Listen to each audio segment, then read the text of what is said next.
LaTB, where MMA and UFC get silly. This is the LaTB podcast.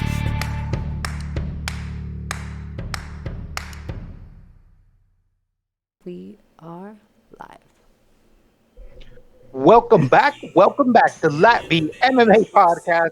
As always, I'm your host, the Big E, holding it down here with the best co-hostess. I got Cheney, who's been running it down on the boards. We are a day late, but not $1 short. We're going to be trying to make some money this weekend at UFC Vegas 11 with a stacked card. Not only is there some fun marquee matchups, but it's a whole 15 cards or fights deep as of right now. So we still got a day out from weigh-ins. So tomorrow morning's weigh-ins, but wow, this is not a pay-per-view, and I'm surprised because I think they're missing out on a revenue option, but hey, I'll watch it regardless. How have you been, Cheney, since we last got together last weekend at Fights at the Round Table? I'm doing fantastic. I feel like I'm talking so much. I'm glad there's so many fights. I actually was on MMA Marks last night a little bit and got to talk about the Fight Pick Championships, which by the time we get there, it'll probably be all mixed around. And I even know, talking to you, one or two of those picks may change here today. But yeah, I'm doing great. I agree with you. This could be a pay-per-view, and it almost makes me wondering, see these extra, I don't understand why you'd keep adding a 15th fight to an already 14 fight card. So I understand things could fall out, and it makes me think they see, like, why keep all these fat names on this card? Maybe the UFC will cut some off and add them to a different pay-per-view or something. Absolutely. But I feel like the UFC's finally doing what we were talking about a little while ago, and that's putting on 15, 16 cards or fights on a card, because guess what? We're traditionally having 2 or 3 fall out, and it's not only COVID related now. There's a lot of these guys that are missing because of bad weight cuts prior to even making it to the scale. We've seen that quite a few times with guys that have even moved up weight after the fact and still done poorly because that initial weight cut just took it out of them so badly. So that's a factor not many people are talking about, but it's something that's been going from at least UFC 4 on, Vegas 4 on. We're at 11 now. UFC Vegas 11. We're about to go to Abu Dhabi, last UFC Vegas, for a little while. We're going to finally start to get some of those crazy Russian European matchups that haven't been able to travel over to the States yet due to this pandemic we're in right now. So interestingly enough, it's just one of the other factors that we always have to frequent in there. And that's, how are you doing? What you been up to? What I'm thinking. I've been, you know me, busy as a dog could be over here. I learned that I absolutely hate statistics class. That is not any fun at all whatsoever. You haven't learned anything about statistics. You just learned, I hate that class. Yeah, that's all. That is it. So it's definitely not fun. Longer? I was going to be like, ooh, cool, maybe I'll find some. We just started. We're only like a quarter of the way in right now. So fun enough. But I will say that the one thing into. about like Corona and COVID times, it does seem like we're time traveling. Doesn't it seem like now's the best time to be in school? You'll be done like yesterday. Truth. But everything is online. And one thing that really sucks is I'm paying the full type of price for a class, and I'm getting a third of the actual teaching, if not less than that, because there's many teachers that are just copy and pasting their replies and putting nothing that makes sense together and being like, all right, I'm going to probably get an A or a B, but why is this full price? Isn't it crazy? What we're doing right now is now considered being a professor.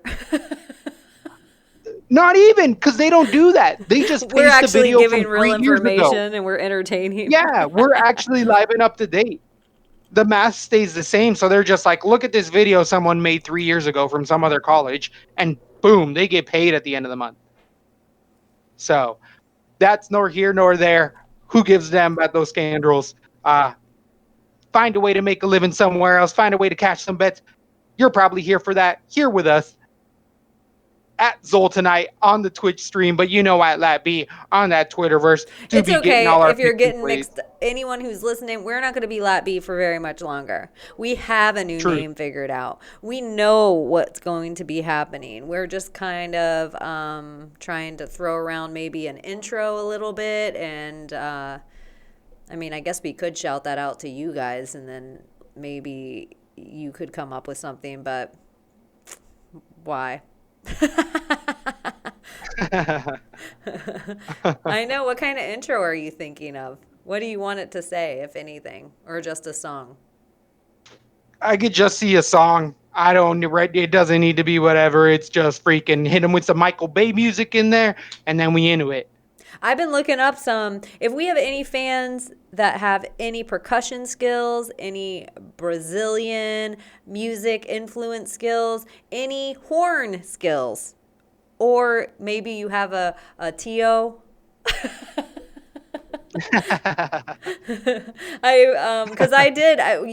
You sent me like a few clips of like Brazilian style music that you see as the intro where it like hits hard and Something jazzy that has a good bass. yeah, it feels good. I've been looking up a couple little beats and stuff, but it just seems like it'd be better if we could get something authentic. But then I'm like, should we see if we can find some Miami percussion stuff? Like since we are Florida. I know a band locally that does some local stuff, but I feel like they mainly do weddings, so maybe. Commando? I was about to say, El Commando is throwing it down pretty hard over on the Florida coast, if you know what I'm talking about. So, the 15 other news other than the 15 fight card we got coming up, I feel like that's all I've been able to focus on, especially when they're dropping in, dropping out, mixing in little itty bitty fights in here. One quick one that is money based, that is DraftKings based, that I've been repping for a long time here, but DraftKings just hit a $52 high. Told you guys down at $38, $39, it's still got a way to go.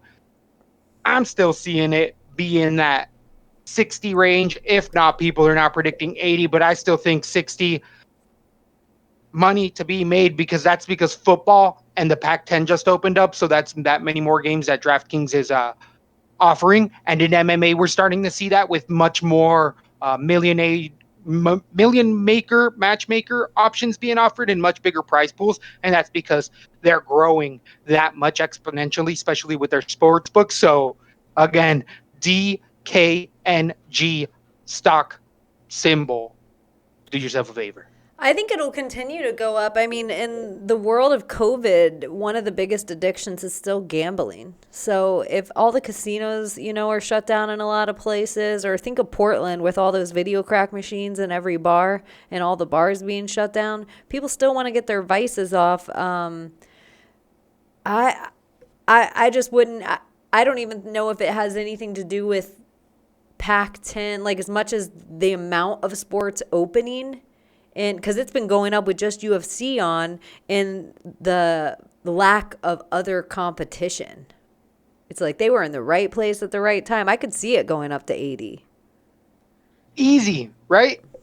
Yeah, it's like If normally you've been following from the get-go, that $10 price, looks so far and long ago, and that's not even 6 months ago. That's the crazy thing. That's the absolutely nuts thing. So a lot of room to grow for sure with such a good fundamental product. But other than that, other UFC stuff, any other fights, we had Bellator have some. We had an official signing, and he's going to be the short notice replacement for Justin Gaethje, Khabib Nurmagomedov, and that is what? Michael Chandler from Bellator. What? He is a stand-in. He's going to weigh in for Gaethje, Khabib, and be the alternate if one of them falls out. So Michael Chandler's a UFC fighter. I never thought I'd see it. I didn't think he'd get through USADA, honestly. I did think he'd get through USADA. I did think he was going to be a UFC fighter. I feel like you can listen back to shows, and he's one of the ones I always wanted. And I thought he was the bigger name to come over, but plus he's a guy that lost and then kind of got it back together after a loss. He wasn't one of these guys off an undefeated streak that once he kind of fell out, we never saw him again. I'm a little bummed just because I do think weighing in on top of fights is too harsh on a fighter. I mean, I guess as a fill-in, no, that would completely fucking bum me out if Michael Chandler filled in against either of those people. I want to see all those fights, but correct. I do not want to see him. If I want to see any person weigh in, it's Tony Ferguson only. But all this being said, last night Ricky was telling me that maybe it was in talks for Michael Chandler versus Tony Ferguson, and I love that. I love that fight as well. How do you feel about Dustin Poirier not willing to take the fight because he's essentially saying, fuck you, pay me, and Tony Ferguson coming out and saying, hey, we'll take the fight. Just pay the man. Pay the man. I don't know what Dustin's asking for, and I don't think the bum part is for casual. If that's a pay-per-view, Poirier, Ferguson is a pay-per-view, we are paying for that, and we don't pay for many cards. I am not a huge, I wasn't super excited. I'm always excited to see Tony. I wasn't excited about that as a matchup. Ooh, that hurts my feelings. You know what? I think it's just the Tony I saw against Gaethje. I think Dustin Poirier is almost a better version of Justin Gaethje. I don't want to see Tony go in. If I'm Tony management, I would rather him go against somebody, and he could still get his ass kicked to Michael Chandler, but I want Tony to go in against a fight he could win. And my hopes is, I thought this last night, and I never thought this was a possibility. If Justin Gaethje goes in and beats Khabib, we could get to, and Tony off a win, Khabib off a loss, we could get to see Tony versus Khabib. Who gives a fuck about a belt? And I would love Justin to beat Khabib. I agree. I just want to see them all fight. Just throw them in a singles room, put them in a cell, put a camera in there. Last man out wins it all. He gets the belt. He's known as a champ. P for P. Proved it in there. It's definitely a fun one. One off of fights. One that I was going to ask you about. All the games you've been playing lately. How do you feel about the Tony Hawk finally being released? Getting into that Twitchverse, getting into the MMA or video games a little bit more on the stream here. How has Tony Hawk been for you? Has it brought up good memories? I love the game. I think it's awesome. I'm a purist, so I still have to go in order. I've only made it to the schoolhouse because I have to get all the tapes off each thing before I'll allow myself to move on to the level. So I've cleared the warehouse, and now I'm in the schoolhouse. I love it. All that being said, I was talking to a couple of the dudes on Twitch, and they were telling me that I need a computer monitor for my Xbox or PlayStation to hook up to my computer and then kind of put it all on my desk and play it this way instead of across my living room to my television, because I guess television has a weird lag to the computer, but the computer monitor to Xbox or PlayStation runs smoother. And I think Julie wouldn't mind either, my wife, if I I know you know who that is, but I was telling the audience. But if I your roommate, yeah, I know, my just my best friend from college. Yeah, exactly. That's just she's somebody I played softball with in high school. Yeah, she needed a place to stay. She needed a place to stay. Her husband died in the World War II. So I was thinking of setting it all up here. So I haven't twitched playing Tony Hawk yet, which I'm kind of glad about because it's still that first run through of the game. And it's been so long since I've played it that I've been extra verbal and walking around my house like a knockout just happened. Jules is in the kitchen cooking and I just walk by her you don't know nothing about that mixtape. What? You don't know nothing about it. Who just got skate? What? Whatever. Stupid. The stupid Tony Hawk things. But you should totally Definitely come over fun. And play sometime. It's the exact same. Definitely sounds like it will be a solid grind session, bro. So How's UFC 4 going? Speaking of solid grinds. it is definitely a grind in there. Been leveling up, finally starting to get a lot of the movement. I feel like it was off of 3, and I've gotten around that. Finally started to get my ground game there and not be as worked at. And starting to see those disconnects, starting to see people all of a sudden be like, I don't want this fight. I don't need this in my life. And all of a sudden it's like, you've lost connection. But I've been getting in that COD a little bit. I can see myself getting quickly worn out of the COD, but the game that I just got turned on to that I'm like, damn, I'm thinking about this game a little too much. Rocket League. Have you heard or seen anything about this? Tell me about it. It is Is a it cross Weebles? between. No, it's a cross between like a racing game and soccer, where you're hitting a ball into a goal. That's the premise. You get a jump and boost, and that's it. You get to do some fun rotations in the air, and it's super easy, but at the same time, it takes a lot of skill, especially when you work with a crew of 3 people. You can do singles and stuff, but definitely Rocket League. Been hitting them sticks and then been like, okay, it's gonna go free on the 23rd of September, so don't pay for it. Like my sucker ass, I had some people not look out for me, and they're like, yeah, go ahead, pay $20, whatever, and I'm like, it's about to go free. It's about to be free for everyone. You know, I think my Xbox Live is over. Oh, I think I okay. have to re-up my Xbox Live, which I was Yep. bummed because a Tony Hawk Pro Skater, which I've also realized everything's a fucking scam. You can't buy anything without somebody having. Everything's a subscription. Everything. And you want to know what else that we never talk about? So you buy these fucking phones, which they put their hand in your pocket and they take money out every month. And then, depending on how rough you are on things, about every other month, you got to go and spend $20 on a cord. It's bullshit, dude. Right. It's bullshit. I just feel like everything it's just not meant to last anymore. So what I'm proposing is American sweatshops. We need some good old-fashioned American sweatshops because things used to be made better. They were heavy. Can you imagine how heavy an American cell phone would be? Be like made of lead. You'd be dragging it like an iron lung. Hey, you got a whole labor force at home now just on computers. Yeah, I'm talking about them child labor laws. Get them kids back to work. Kids don't catch COVID. That's how kids ended. That's probably what China, they're ahead of the curb. They're like, sorry, old people catch COVID. We're about to get pulled on Twitch. Are you not allowed to talk about that?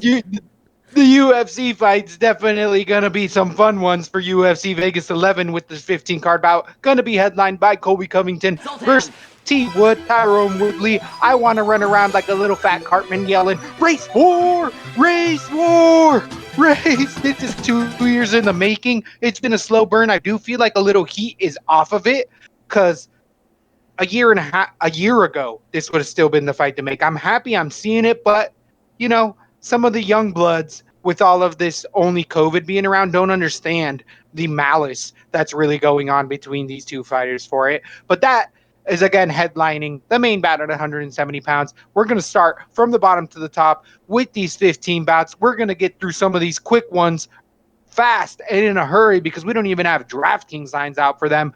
But at the very bottom, we have 125-pounder starting this off with Tyson Nam coming in against Jerome Rivera. Tyson Nam coming in off of short notice, last having his fight fall out after weigh-ins due to his competitor catching COVID, I believe. So he's fighting a week later, essentially.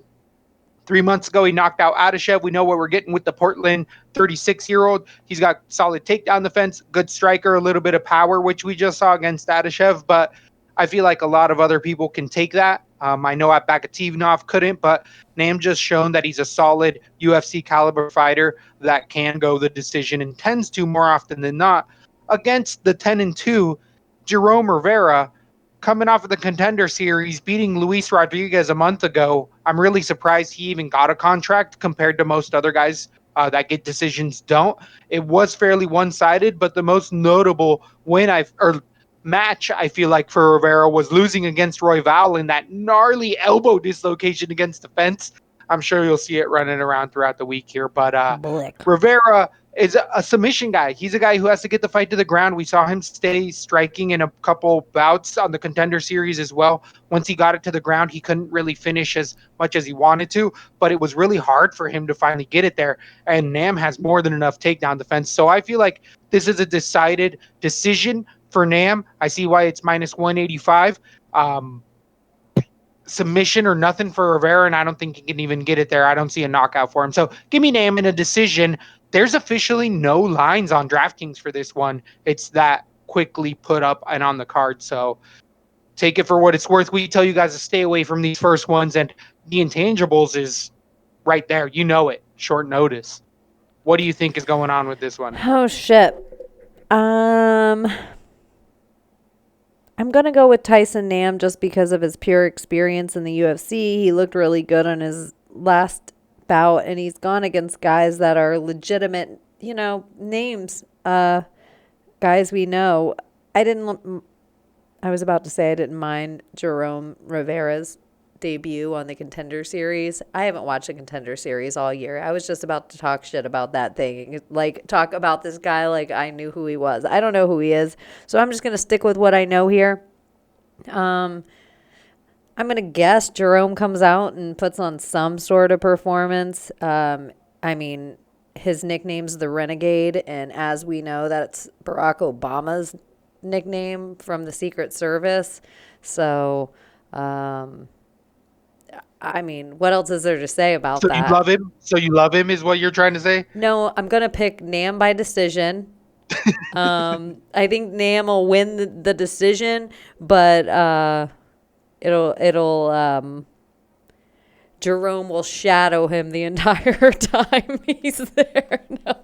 Nam by decision, but I'm going to stay away from this fight because the first fight of the night will always fuck you. There's weird magic in it. So, I think Jerome could come out and do that weird thing that here comes the guy we've never seen before. Give me Nam decision. What'd you say? Nam knockout? Decision as well. Oh, if there's a knockout, I think it's on Nam's side. Jerome can only get a submission in there for Rivera is the way I'm thinking it goes down. But then we have a fun one at featherweight at 145 pounds. We got Derek Mina coming in against TJ Laramine. Laramine, the truth, coming in with a 12-3 record. The somewhat short notice, I think they got about, a month since Laramine came in off of the Contender Series, beating Daniel Swain in a TKO rib injury doctor stoppage. Him and his brother showing that they're going to be UFC caliber fighters, really trading heavy out of the Ontario Trading Club. I do know they have West Coast ties as well. They say he's 5'6" on here, but this boy is 5'5", 5'4". He is definitely getting, when you see him in real life, you're going to be like, this is the shortest 145er in the division. You can count on that. And his reach shows it at 66-inch reach. He's got little T-Rex arms. But for all the shit I'm talking, he's really good. The truth in here comes out with a solid gas tank, can push it hard. I do believe he gave up the first round, but came in hard that second and third to get that finish. I just have one question. Do you think Mina, go ahead. Do you think Mina can handle the truth? I don't think he can. I do not think he can. I think Mina is 24-11, but he's a killer be killed guy. And he has to get it to the ground. And that's where the truth thrives, is being in that top half guard, being in ground and pound and landing really good ground and pound. He really weakens a lot of guys. I believe that body shot came from ground and pound as well. We saw Dawson recently do it against Mina, where Mina's a submission guy, and TJ here loves to get fights to the ground. He'll immediately go in most of his fights in the first minute or two. He'll do that Frankie Edgar outside knee pick, but he'll stick with it hard, pull the head down, and land right into control, side control, freaking quarter guard in there. But either way, TJ in here, I feel like has a big advantage if he's on top. Got to be careful with Mina off of his back, but I do think that it's going to be a TKO. I'm going to go round number 2. I had one. You got to be careful. I don't know if Mina is necessarily UFC caliber. He hasn't necessarily proved it yet off of that Dawson. loss, but Dawson looks like he's a real prospect coming up. Mina's, I think it's a pink slip. With the way we've seen these guys come in short notice, they don't get 2 or 3 losses. They get 2 losses out. They get one more shot and it's on out of here. So I think actually Mina might have a little bit of fire turn up in his ass, and he throws hard. The thing is that when Mina throws hard and willing to try to knock you down in there, he throws himself out of position and will give up a lot of takedowns, and that's what TJ loves to do. Take you down, land on top, take you down, land on top. Mina kind of gives that up naturally. I don't like this big of a favorite, even though I'm picking the favorite. TKO2, who do you think you're picking in this one? I'm going to go Laramie decision. I'm going to stay away from this fight. I think this is one that could end up a boring grind, and then Laramie gets caught by a submission. I don't know. There's so many other fights on this fight card that I think this one you just watch and take in what you need to. Mina's a guy that I've never known if he was UFC caliber or not, and TJ I don't know anything about, so I will just enjoy this as a fan and keep it off my Draftkings. On Draftkings, 9,200 for the debuting fighter against Miners, 7,000 even. Will you play either of these guys? I do think that I'm going to be playing TJ out of the 2 guys, but it's going to be 10%. And usually when I'm above these 90 guys, I'll tend to try to play them heavy, as we're going to see later. But this is one of the guys that I'm not going to be heavy on, but I am going to have exposure out of the 2 fighters. It will be TJ in this spot just because of his volume as well. When he gets on top, he throws a lot of punches. That's how he really wears these guys out. So I do think that he can stand up, get over that 90 to 100 points, especially if it's a finish in that first. Even if it's in that third, he throws so much volume that he can rack up those points. So 10% on that one. Then another fun one, we got somewhat short notice in here at 135 pounds. Andre Ewell coming in against Jerome Rivera. Off topic real quick. If you have your Twitch up and you're looking at it, do you think, after I made messed with an evil twin logo, do you think I need to make Zoltanite a lighter in words so you can see it better? Like looking at it on your screen? Like the yeah, lettering? maybe filled in. Yeah, maybe like filled solid. in so that it's solid. Okay. I know, that's off topic. Sorry, audio listeners. It'll all matter one day when you turn into Zoltanite on Twitch and you get some hot gamer on gamer action. Production value. But back to this scorcher we got on our hands here. Rivera coming in with a 10-5 record, losing his debut on short notice against Chikadze, but putting a valiant effort in there 4 months ago, then getting in there a month ago and beating Al-Kesai in there in a split decision a month ago. Still took a little bit of a beating, but showing that he's got solid 3-round conditioning. What I don't like for Rivera is both of those were decisions, and he did take damage in there. That shin looks like it swelled up both times in a month, even though it is a month of rest. It's like, damn, man. But who am I to say at 31 years old, Rivera being all of a sudden in the UFC, he's going to have 3 fights in 4 months, 5 months, where there's many fighters that take 3 years, 4 years to do that. So Rivera's trying to get paid in there, move up that pay scale quickly. And I like what we're seeing from there. Traditionally, a kickboxer, solid takedown defense on the ground. He can scramble back up, but not really a submission question? Go ahead. In the state scenes and local scenes, are they fighting once every 3 weeks, once every month, are they fighting a lot more frequently? You are on the amateur scene. You're going to see more where it's like, because it's such low level, you can really blow guys out of there. If it's that kind of party. You can really suck their knob. Yeah, really blow them out of there. You can really KO fellatio all over them. So, on there, when you see the amateurs, but once it's a pro, they do tend to have a little bit more of those, like 3 to 4 weeks, get ready for something. Training camps really shouldn't start to happen in those 6 to 12 week until you get to the UFC. A lot of even LFA guys that have full-time jobs, it's like, I can't afford to do a training camp. It's not a full-time job there. They're not at the UFC level. And then even there, like Rivera, he's still maybe about to get 25 and 25 if he wins, and this is his third fight in 4 months. Like, it takes a little while to get up there. You start at 12 and 12.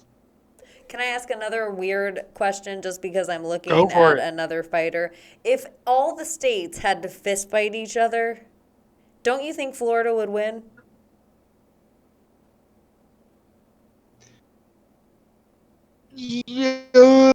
Yes. I got to say yes because I'm in Florida, but I was born in California. You got California blood up in these veins. No, but Hotel California. that song I think is about adrenochrome.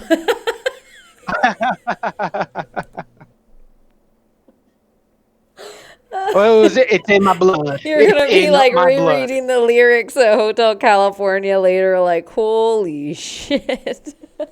No, but, well, I know California started out, especially back in the day. Like, California was like a hot spot. And The first false flag. yeah, but now, I just think and I'm not saying Floridians. I'm just saying the amount of fighters that are actually in Florida. Like if you got locked down in your prison state right now and had to fist fight another state, I just think there's so many great fighters in Florida. Every time I read another list, it's Florida. It's Florida and California. It's those two states are the meccas for MMA. I don't It know. really is. I feel like It really is. California just seems old to me. Like it's old Mecca. Like Faber. But that's where all the Brazilian Jiu-Jitsu guys first went to, was all LA. So it was there first. It's there longer.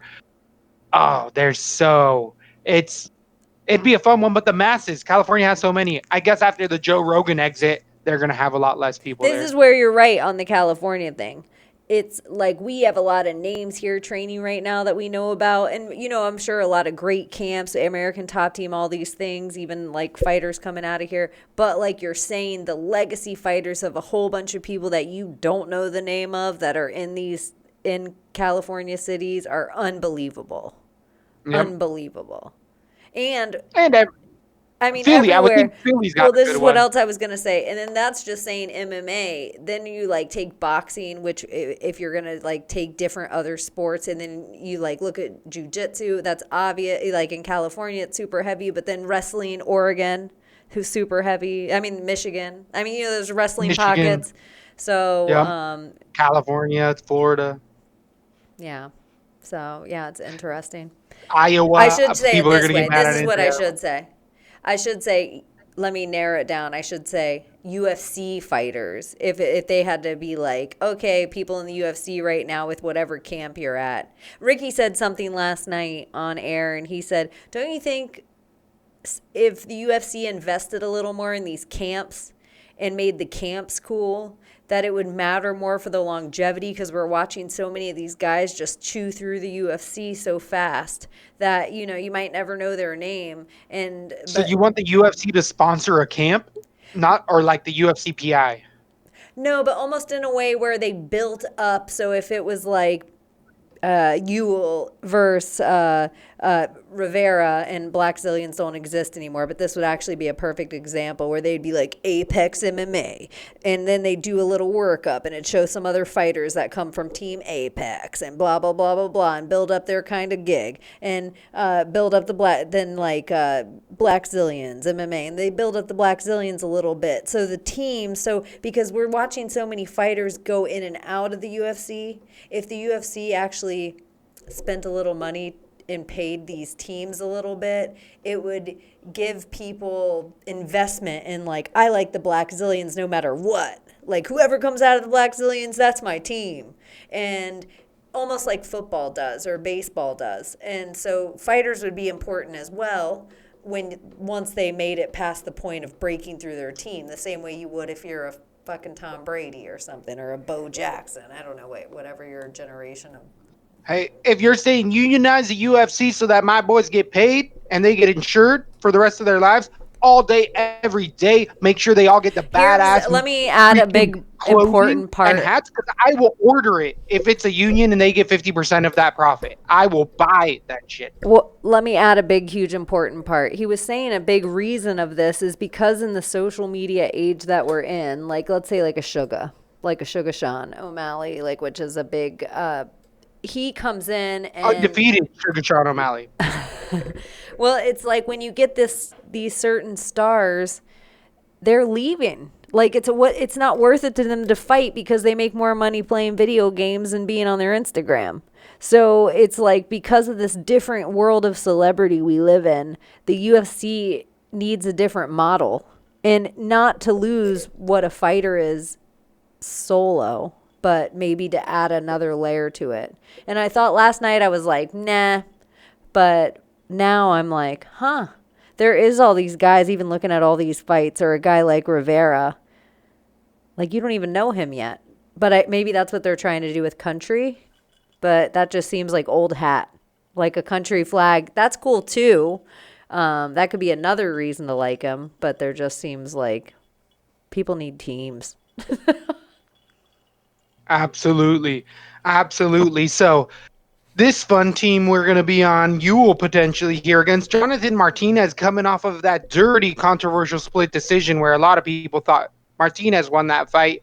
You will having a mixed record, and they're losing Rivera, beating Santos, losing to Wood, beating Barao in his debut there, rattling off 5. He's on a lose one situation right now. He got a sneaky win in there. And here I feel like Ewell likes to keep it standing. We've seen his gas tank not really hold up as well in any of his fights, other than that Barao fight, but that's the ghost of Renan Barao. So, of course, he looked good there.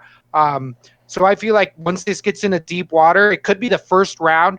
Ewell, especially because Rivera starts off a little slow, but then I see the second two. I see a 29-28 close. I don't think it's a split. I got a decision, Rivera, but this is this one I'm really surprised that Ewell is that big of a favorite, especially the other way around. I'm actually surprised I got the underdog here. Give me Rivera. Who are you taking? I didn't even see the lines, honestly. That's crazy. I had Ewell decision, but I really like Rivera, and he's a guy that I really want to pull for. He's training with all the right people. He should be better here. But I'm going to go with Ewell decision. I just think he makes it a boring point fight, stays on the outside the whole time. Every time Rivera gets in a scrap, he might even hurt him a few times. Ewell takes a punch and rolls with punches pretty well. He has an awkward style. He seems like slunched over the whole time.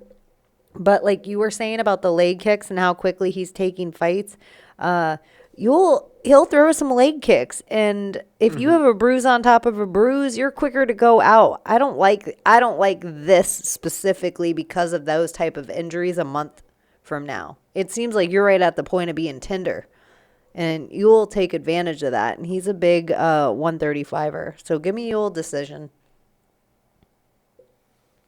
So we got a dirty split as far as LaTB's concerned here. On Draftkings, you're going to end up having to pay for the favorite Andre Ewell, $8,800 against Rivera, $7,400. Both of these guys are low scored. We both have a decision here in a 3-rounder with an output that's actually not that high. I actually feel like I can pull up their actual strike output because they both have had a couple fights, at least in the UFC. 3.7 for Ewell against a 2.3 for Rivera. So a strike and a half more for Ewell on average. Going to have that more volume with a little bit better defense and the same accuracy here. It's the takedowns. Rivera will shoot the takedown at least once compared to Ewell's never. He's not shooting takedowns in there or that 0.2% in there. So super close fight, super grimy fight, super low scorer. There's no way I'm putting Ewell for 8,800. If anything, there's a shot for 7-4 on Rivera, but an average of 39 points with a win in there doesn't look good. Ewell's averaging 48 points. Do you take any of this into consideration for your lineups? I could see myself playing either guy on a card or two, depending on how much money I want to spend. But honestly, I won't be. The deeper we get in, that's how I roll. The deeper we get in, and I think part of it is all in my psyche because I don't want the first fight of the night or even the second in a 15-card fight night to ruin my whole entire night. It's like getting a zero. Ricky from MMA Marks coming in with that "You will all day, baby." Coming up from the MMA Marks show. Be sure to follow him at Twitch and all of your other good social media followings out there. So, I've been talking about him for yeah, like the whole time for like 40 minutes. absolutely. You would have thought he was the second hand over here at LaTB MMA. You know what he did say last night? He said, "Long live Evil Twin." The only Evil Twin fan out there, and wow, Evil Twin's leaving his imprint on the Fight Pick Championship, scaring Alpha, the champ, into submission. Oh I my know the gosh, big he doesn't want to hear it, but it you was rough. should. He said he wasn't ready for it. Tell him the but whole story. Tell him the whole kind of stories. World Winning Federation, it might have been just his IT guy there, Jeff, that ended up busting into a private chat was a part of. An Evil Twin will have none of it and let you know. Evil Twin has seen some shit in his life, so he doesn't feel bad about it at all. But funny enough, He's seen the too Wacky much big Tobacco pink was shit in his life. He's seen. the Wacky Tobacco was running loose amongst both sides of the party chat, from what I understand. So the Devil's Lettuce doing its most evil in there. Evil Twin living up to the moniker. People don't believe me. And then everybody who knows us is like, oh, he by far is the Evil Twin. By far. You're like, I tried to tell you. I tried to Absolutely. tell Be you. careful, guys. And everybody careful probably out at there. first says, "Oh, you guys are so nice." And then you always try to pull them aside and do that. You're like, no, Like, no. calm down, guys. You're Calm like, down. no, we are not. We plural are not. You know what my dad used to always say about weird shit? Speaking of we, I don't know why, but it makes me laugh. If you ever said anything like, "Oh, you know what we should do later? We should go thrift store shopping," he'd be like, you got a turd in your pocket? Mr. Hanky in there?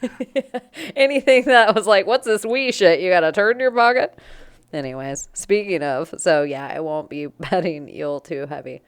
So definitely the turd of LATB MMA, Evil Twin, probably going to be making an appearance here sooner or later in the show. We'll be ready for that accosting of the eardrums. But a fun one we're going to have at 135 pounds is Randy Costa coming in against Journey Newsome. Newsome coming in here, being the third wheel of World Winning Federation and Evil Twins. Devils head is in there, popping for his last fight, knocking out Domingo Peralta, which we called here at LATB, telling you guys Peralta's chin's probably done from that regional scene. Newsome losing the Ramos in the decision, but really showing from that Portland wrestling that he can keep a game plan together, has 3-round decision and actually solid boxing. That overhand right was precision, but, you know, Peralta's chin is a lot more done than we thought. He's probably out of the UFC by now. But here, Randy Costa with a 5-1 record, being a Luzon standout, coming into the UFC and losing to Brandon Davis, then beating Boston Salmon in a TKO. But if I'm going to say Peralta's got no chin, I got to say Boston Salmon doesn't have a chin either, because he's out of the UFC as well, getting knocked out on the regional scene. But that was one of the most hideous illegal knees you've ever seen. Go back and look. Boston Salmon should probably retire. Like, it would have knocked out anyone, but a guy that just kind of goes out the way he does already didn't need that devastating of a illegal knee on him. But back to the fight. Randy Costa here, being a one-punch type of hitter in there, throws a lot of head kicks, a lot of flashy stuff in there, a lot of high-percentage moves. But if they don't land, if that gas tank starts to wear, if Brandon Davis can take those shots and keep going into that second and third round and really just keep a game plan together, Costa's explosiveness goes out the window, and then that athleticism doesn't really come through as much, because that's what I feel like Costa really relies on, and it even showed in his last Salmon fight. Once Costa gets out of that first round, it's a completely different fight, and Jeremy Newsome is more than comfortable going 3 rounds against solid competition. I think Newsome gets a 29-28, if not 30-27. He's got to be careful that first round. Costa's live for that finish in that first round, but if Costa does not finish, live bet Jeremy Newsom because he'll be high, looking good in that first, and then Costa's power dramatically drops off. But it's a fun MMA fight. This is why we like to watch the volatility, and Randy Costa is that. The 26-year-old has the potential to make it a fun one here. Give me the favorite here on Tapology. A lot of people picking the favorite Costa, or the underdog Costa here. So really fun one. I'm excited for this one. I'm interested. I'm a little mixed on DraftKings. I want to know what you think is going to happen first, and then we'll get into that. I'm going to go with a Costa decision. I'm not a huge fan of Journey Newsom. I tried to be because I know he's a Portland dude, but he seems like he comes out a little hot for me. Like he has like the short guy thing, like just a little hot. And he did look a little better his last fight. Is my sound messing up, or is it just in my own ears? It was a little bit early and it cleared up. It's been fine now. No, I don't know if I'm leaning on my own sound cord.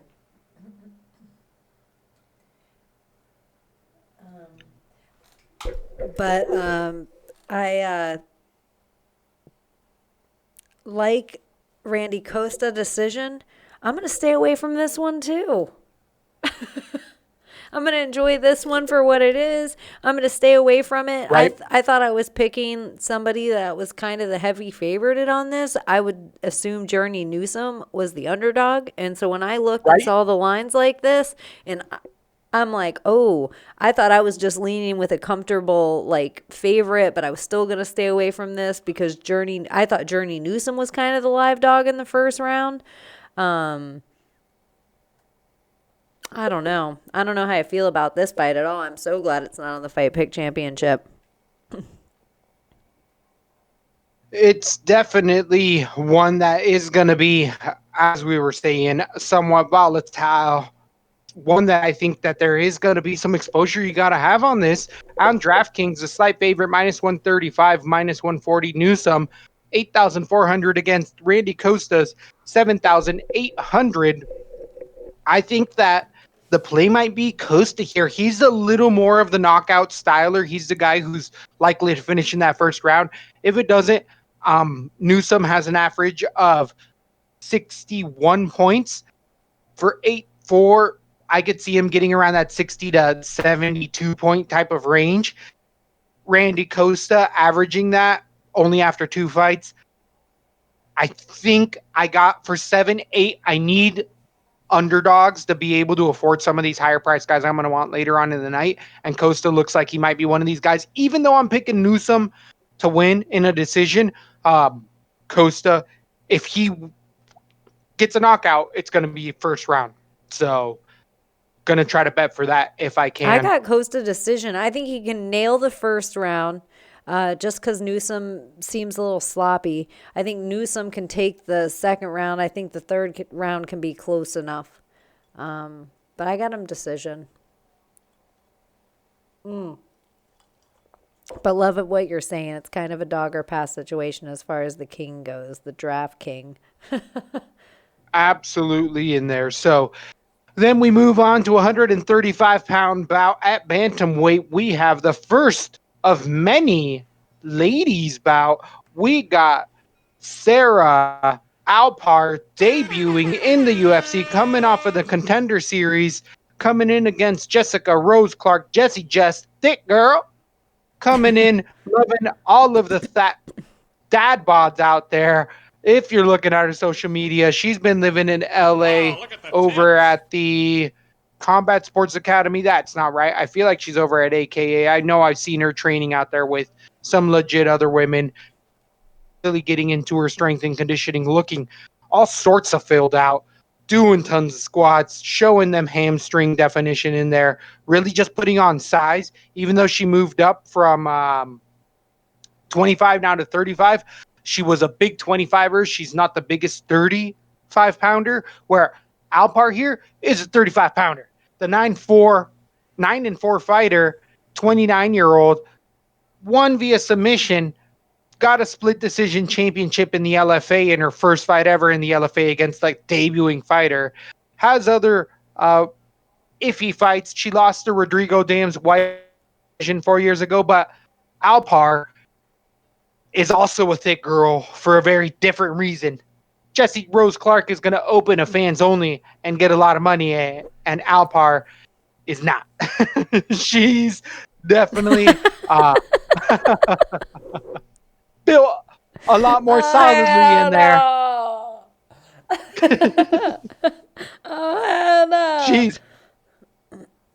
She could be a 115er in there with a solid nutritionist, but it'd take a while. It just looks like some of that weight looks like it could come off for Alpar. But I mean, we've seen it in other ladies, and even in Rose Clark, she's really, once she got to the UFC, started to train properly, and it's really starting to affect her.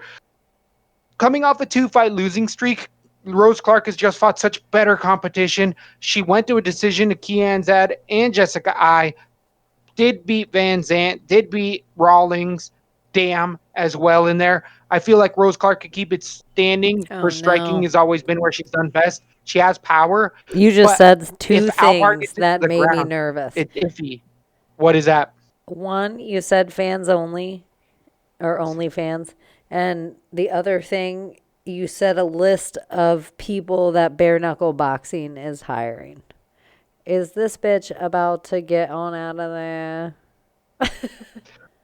I think she's got a good enough following, and I don't think Alpar's UFC caliber, honestly. I know the way she goes for takedowns and she just reaches. She's zombies in there, reaches for them. She eats a lot of shots and eventually is able to get lower levels ladies on the ground out of there.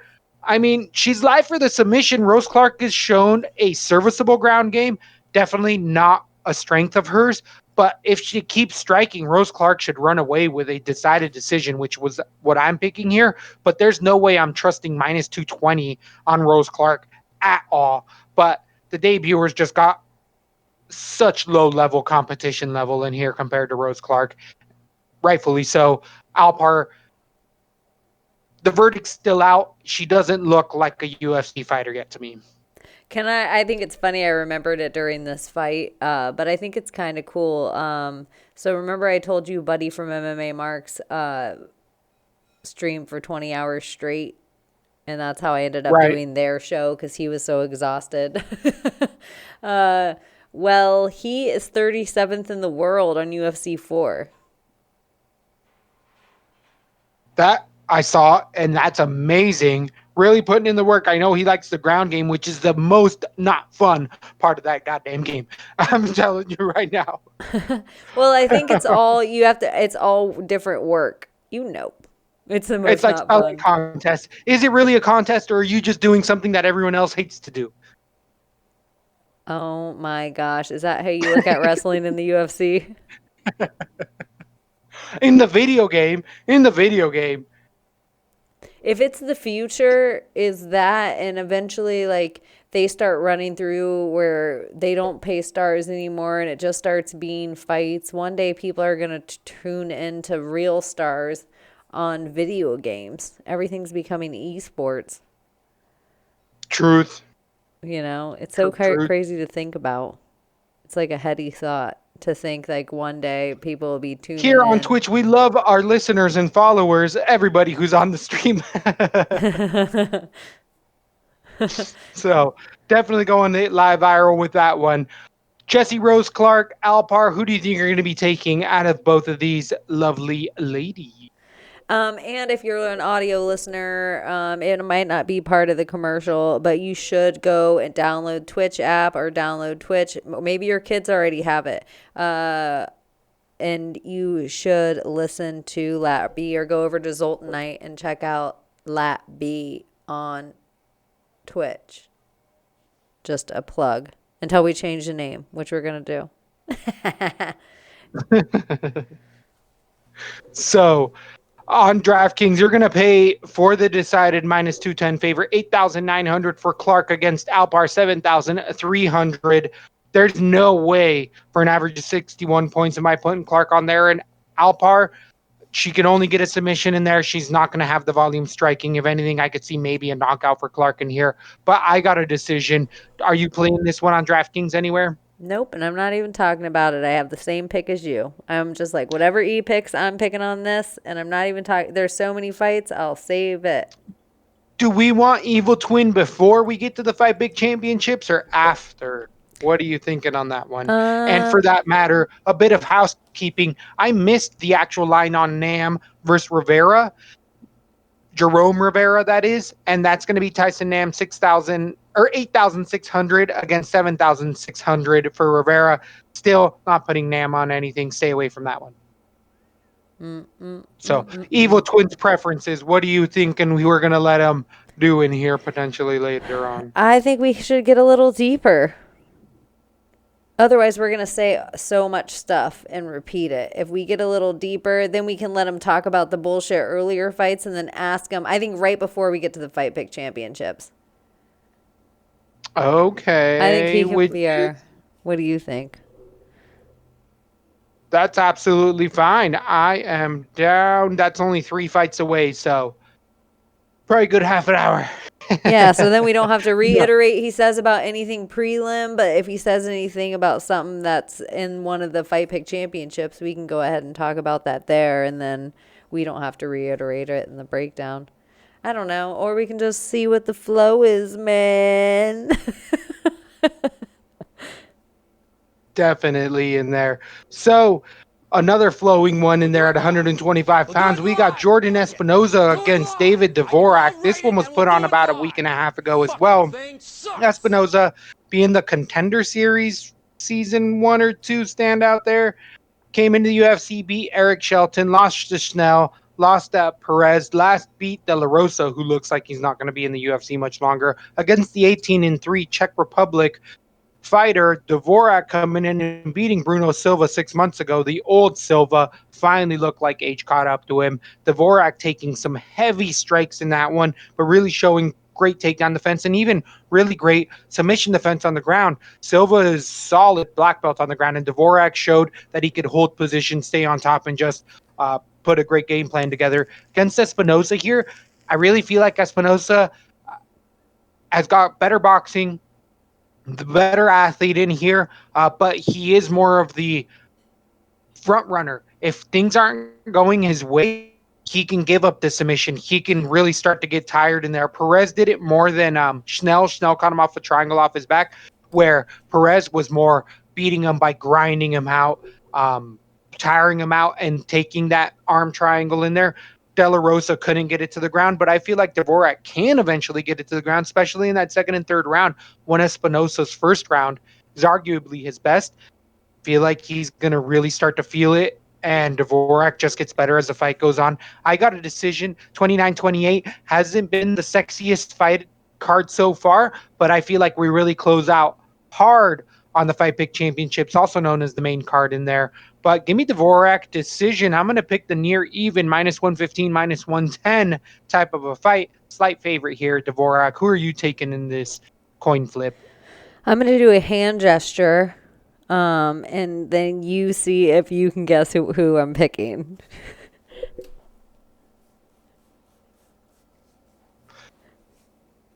Espinoza? No, that was the Undertaker hand gesture. Oh, okay. I'm like, I don't know what that means. Dvorak, I guess. Yeah. Isn't his nickname the Undertaker? Yes. Oh, I didn't see that. You're absolutely right. Boring. That joke was like a fat girl on hurdles. It just fell flat. Anyways, yeah, Dvorak decision. And honestly, it's less because I know anything so much about Dvorak, but I really just haven't liked what Espinoza's shown me so far in the UFC. I agree with that. I agree. I still think and because I respect your decision so much. So I'm just like, perfect, Dvorak decision. It's that gas tank. Anybody with a suspect gas tank is somebody I can't ever be confident on. And that's what Espinoza does. I like that we can just move along from Thanks, that one. Ricky. Ricky knew what I was talking about. That's why you can check out Babyface in the Sorry. heel.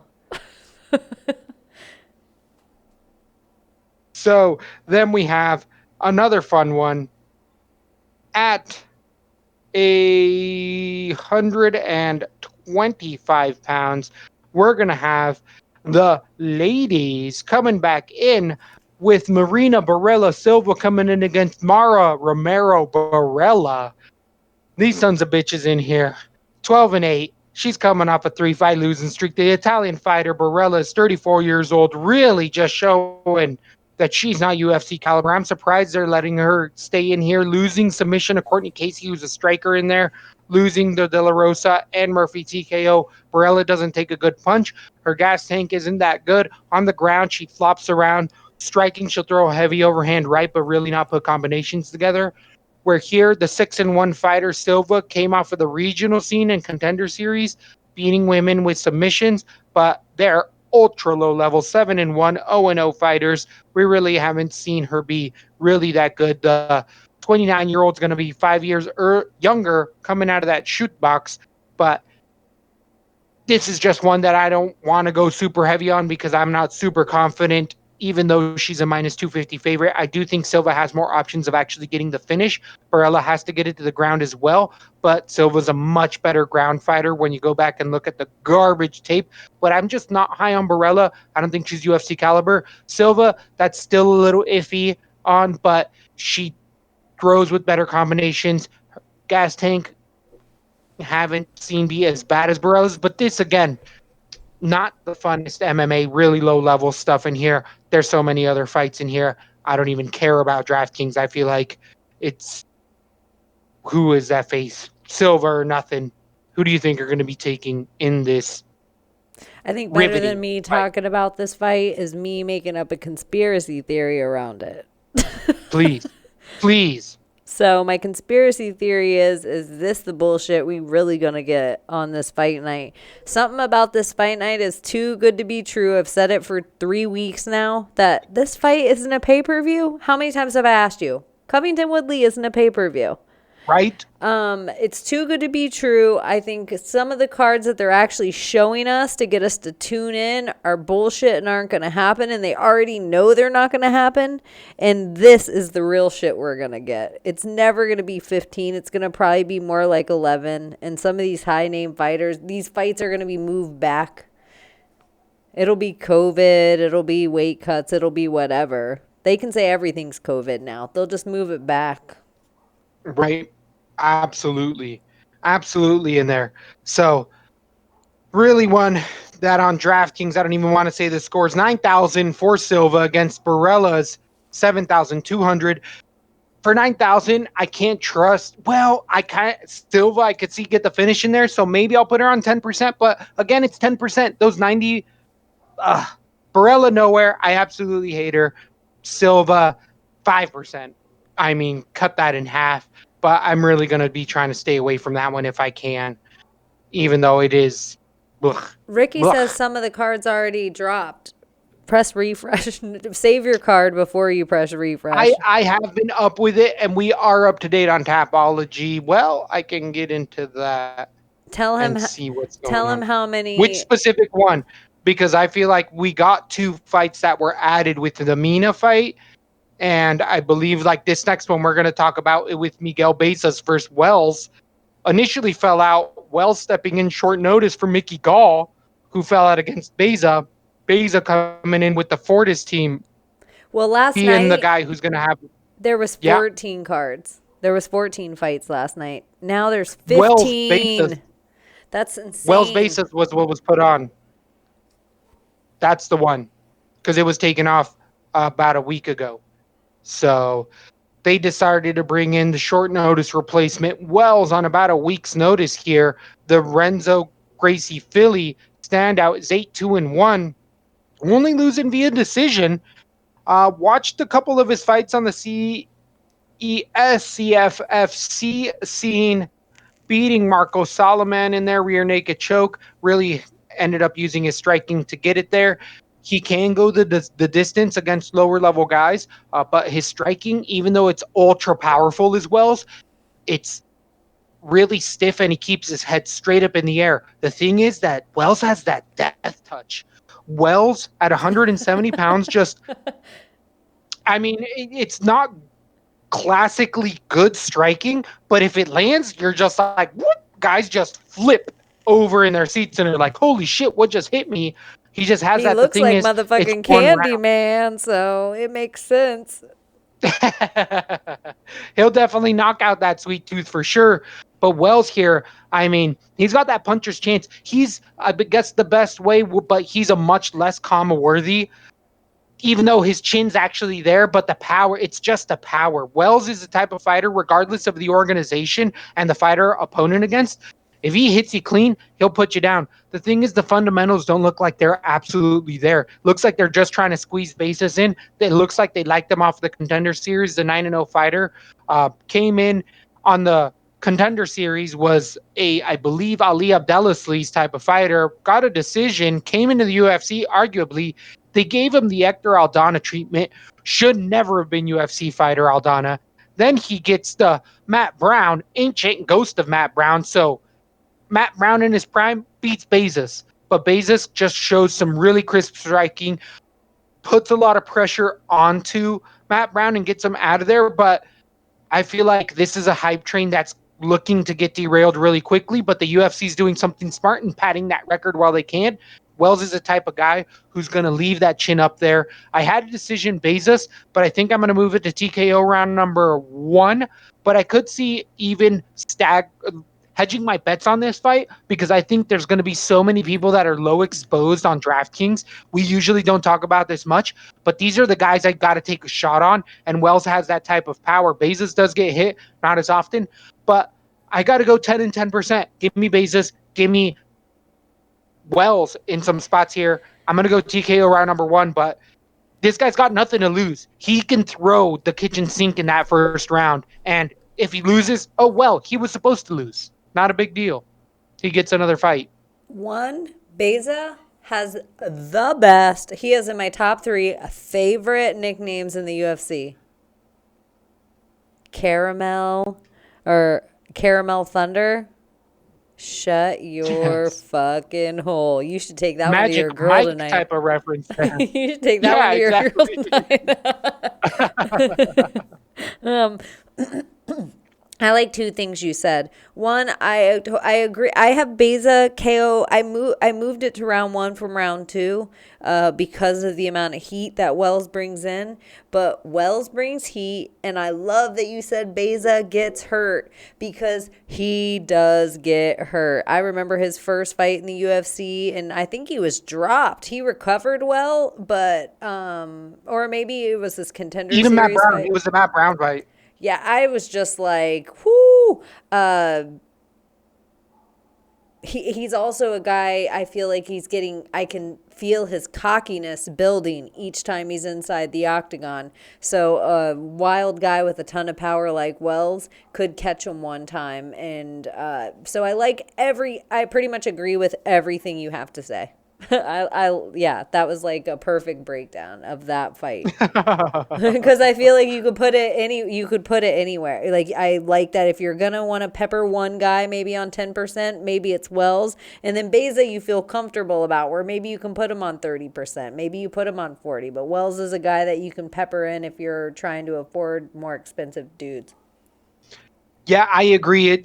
There is officially no DraftKings line on this because this was put on last night as far as the fight card. So 4 days out from the fight card did Wells get the short notice here. No DraftKings line, but I do feel like Bezos is going to be with that minus 380 type of price tag. He's going to be in that 8-9. I don't think the line should be so far apart. I would like both guys in the UFC going forward. I just don't like this kind of matchup right now. I don't know if Wells is UFC caliber, honestly, from what I saw, just with the openings he leaves out there. But Beza, again, very hand-picked opponents, very Abdelaziz type of grooming here. So he's a hype train ready to be derailed soon. But Wells, again, is probably not going to be the guy to end up doing that one. 10% and 10 on both sides. You got to go 10 and 10. I do see a finish in that matchup, though. I do see a finish. So that's where you got to pick that one out. We see a lot of decisions through the night. We've been calling a lot of decisions. That's one that I don't feel we can call who finishes fast enough. I feel like that fight. It's the Corona. I didn't think I needed a Corona drop, but then there's been 2 times I wanted to cough this episode. That then I wish I could do the Corona drop. Anyways, that is kind of my fight where I'm gonna start playing fights on DraftKings. Everything before it, maybe here. So the headlining preliminary. The co-headlining head preliminary. That's why most of my... Oh, you gave me the COVID. Oh.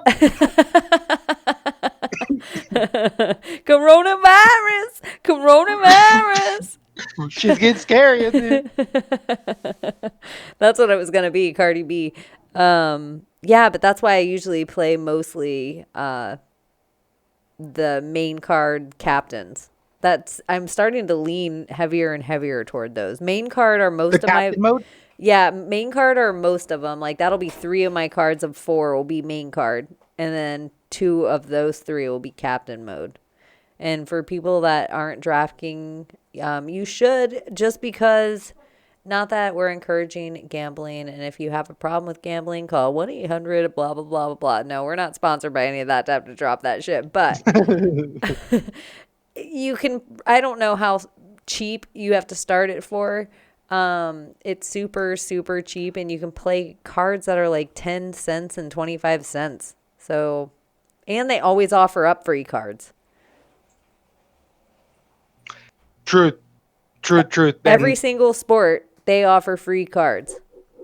Especially when there's a pay-per-view, like we're going to get next week with Paulo Costa versus Israel Adesanya. I mean, really fun weekends going in back-to-back on each other. So there will be a lot more free options, some promos going on out there. I was thinking about, what about next week? We have all your other brothers in too. No, I'm just kidding. They don't watch UFC the way Evil Twin and I. That's kind of an obsession we've had. Yeah, they don't know enough. Okay. They would be like, Nate Diaz for life. No, that's it. That's enough to me. So then another fun one at 145 pounds. We got Mirshard Bektik coming in against short notice replacement Damon Jackson. Bektik was supposed to fight Eduardo Grigori. Grigori fell out because his cornerman caught the COVID. Not even Grigori, his cornerman. But I was going to roll there, picking Bektik everywhere. The decided favorite in that last one really has not too much of a different stylistic matchup in here. Well, somebody who's much more submission savvy, and he's got to be careful with. But Bektik has shown a high wrestling game. The 13-3 fighters only lost in the UFC to Josh Emmett, TKO, decision to Danny Ige, and Darren Elkins TKO in that comeback of the year, beating Godofredo Pepe, beating Ricardo Lamas in a split decision. Bektik is an outstanding wrestler who can stay in your guard and not get submitted. The thing is that his chin has been a little tested lately. We really saw it in that Emmett fight, which is the biggest power puncher in the division, and Elkins, just that gas tank really showing. But it was a 10-8 round for Bektik in that first round. Just Bektik going to those outside shots, transitioning, grappling, and just really dominating that first round. Now he's shown a better hesitance. He's at TriStar Gym. He really sits back and puts a little bit of a game plan together better. That Ige split decision was crafty, but against Jackson, who has to get it to the ground, I feel like Bektik is going to be the one who's going to determine how that fight goes to the ground. If it gets there, Jackson is more going to be succumb to the will of Bektik, because Bektik could keep it striking or take it down, where Jackson is just going to be like, okay, now we're here. Always kind of fighting on the back foot. So I got Bektik decision. I could even see a submission, even though Jackson's a submission guy. It's just that much better of a fighter is Bektik in this spot. Jackson didn't show me anything on the regional scene that looked like he was going to come out and win this fight. He just, again, got called short notice and said, hey, do you want to fight in a week? Who is it? Doesn't matter. Get me in the UFC, because they're going to owe me one more fight. And then that's going to be more his level of competition. Bektik, though, is just so many levels above that next opponent. Give me Bektik decision, the big favorite here. minus. Who do you think you're taking in this one? Minus I 515. I Big agree. favorite. I agree everywhere. Everything you said, I agree with. So that's the headlining preliminary bout. That's right before we get into, the real business. Getting into that fight pick championship. I Woo! figured Evan Montgomery showing up. I figured Showing up. I would have to make um, room for Evil Twin on the screen. We could see him in 10. He said 10 minutes. If that sounds good, we could do a 15-20. What do you think? Yeah, whenever he's ready, we're ready, and we can just get going with the All right, FPCs. we'll probably see that Gila monster in about 10 minutes. So, And I'll move everything up to the top to make room. if you haven't been keeping up, Fight Big Championships has been riveting. We've had the lineups all switched around. Grampy back holding it down Holy for a shit, what little is going while now. on? I feel like Granby back got a DeLorean and went back in time and got a sports book. And he's like, I'm not going to play the lottery or I'm not going to gamble. I'm just going to try to win the Fight Pick Championships. He's doing a hell of a job right now. But as far as last week, we got to give the props where it has to be said. And as I was saying, Evan Montgomery with 100 points clean last week. Jimmy T coming in with 70. Cheney tying for second place with 70 in there. I Weak know. neck baby I throwing think up it's hard. funny that Kevin puts his cousin Jimmy T above me, even though we tied.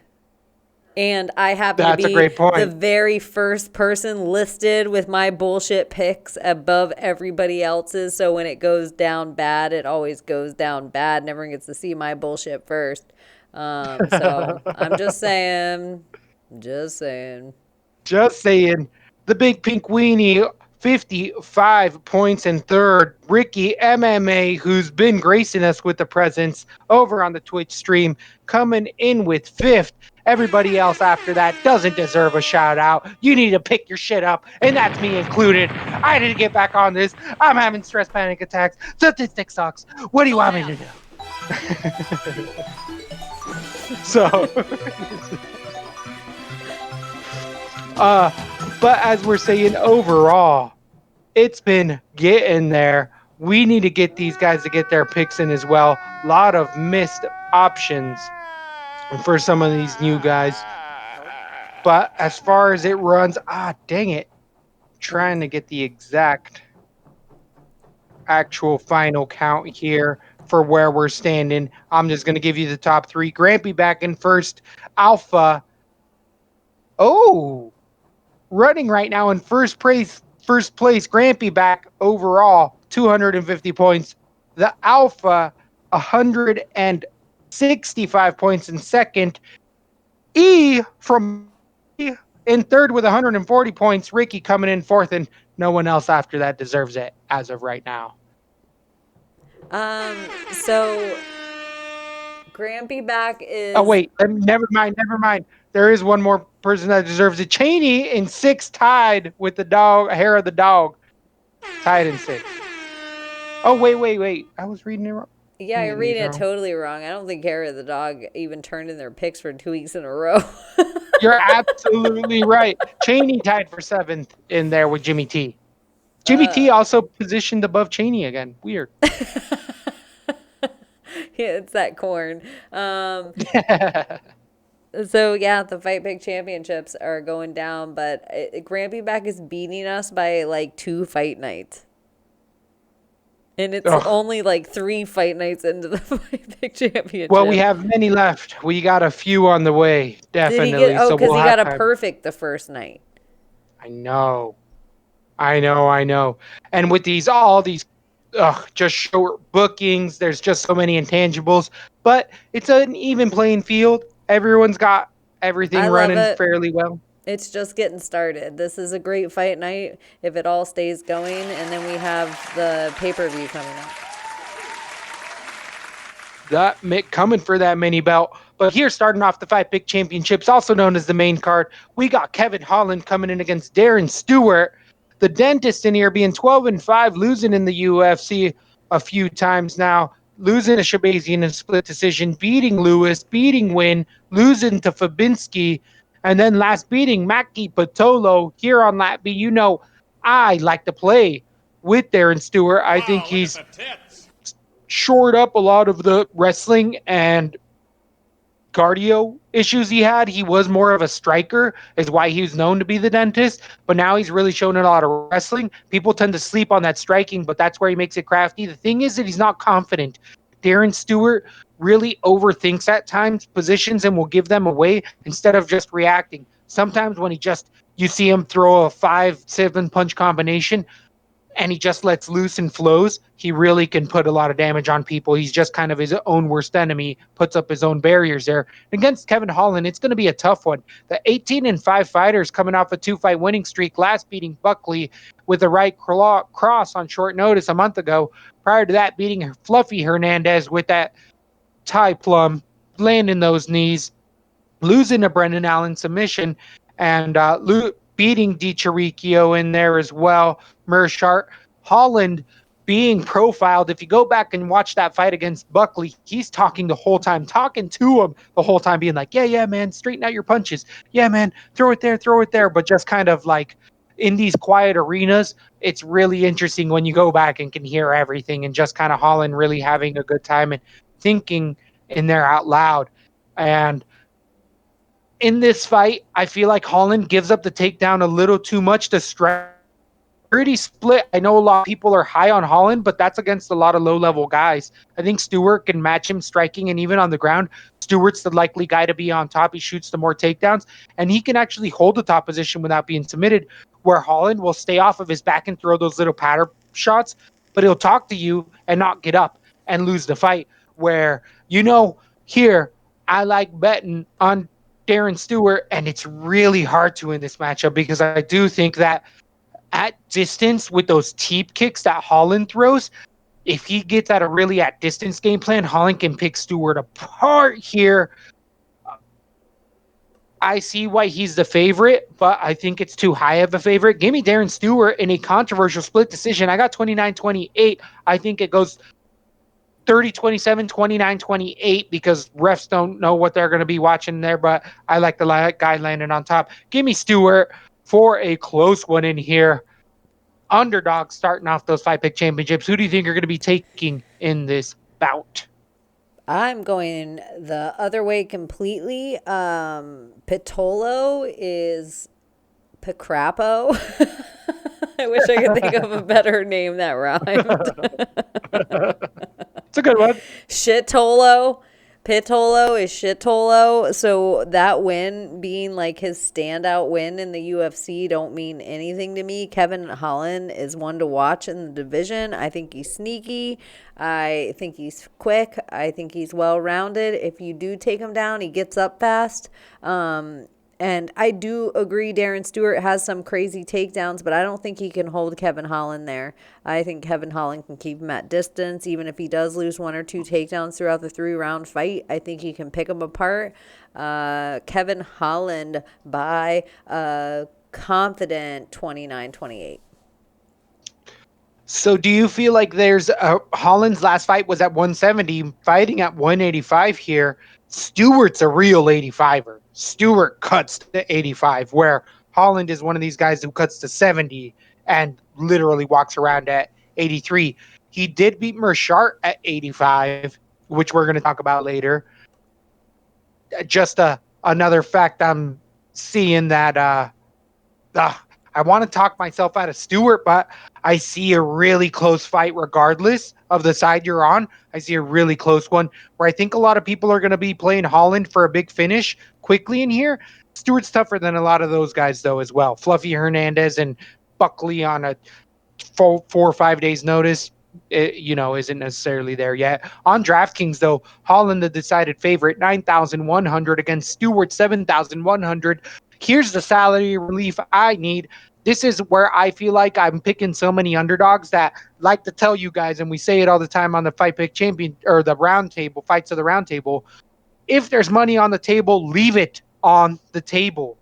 Do not pay up for 9-1 because you have it for Holland, because Stewart is just giving you options. I mean, I feel like having Stewart and some of these other 7K guys, 7, 8 guys, I'm going to have money on the table and I'm going to just let it be. I don't think I like Holland for the DraftKings play here. I think I'm going to be going 10%, if not 20%. Stewart, maybe 10% Holland. Ugh, the averages are pretty rough as far as DraftKings. Do you think this one's affordable or worth it on DraftKings at all?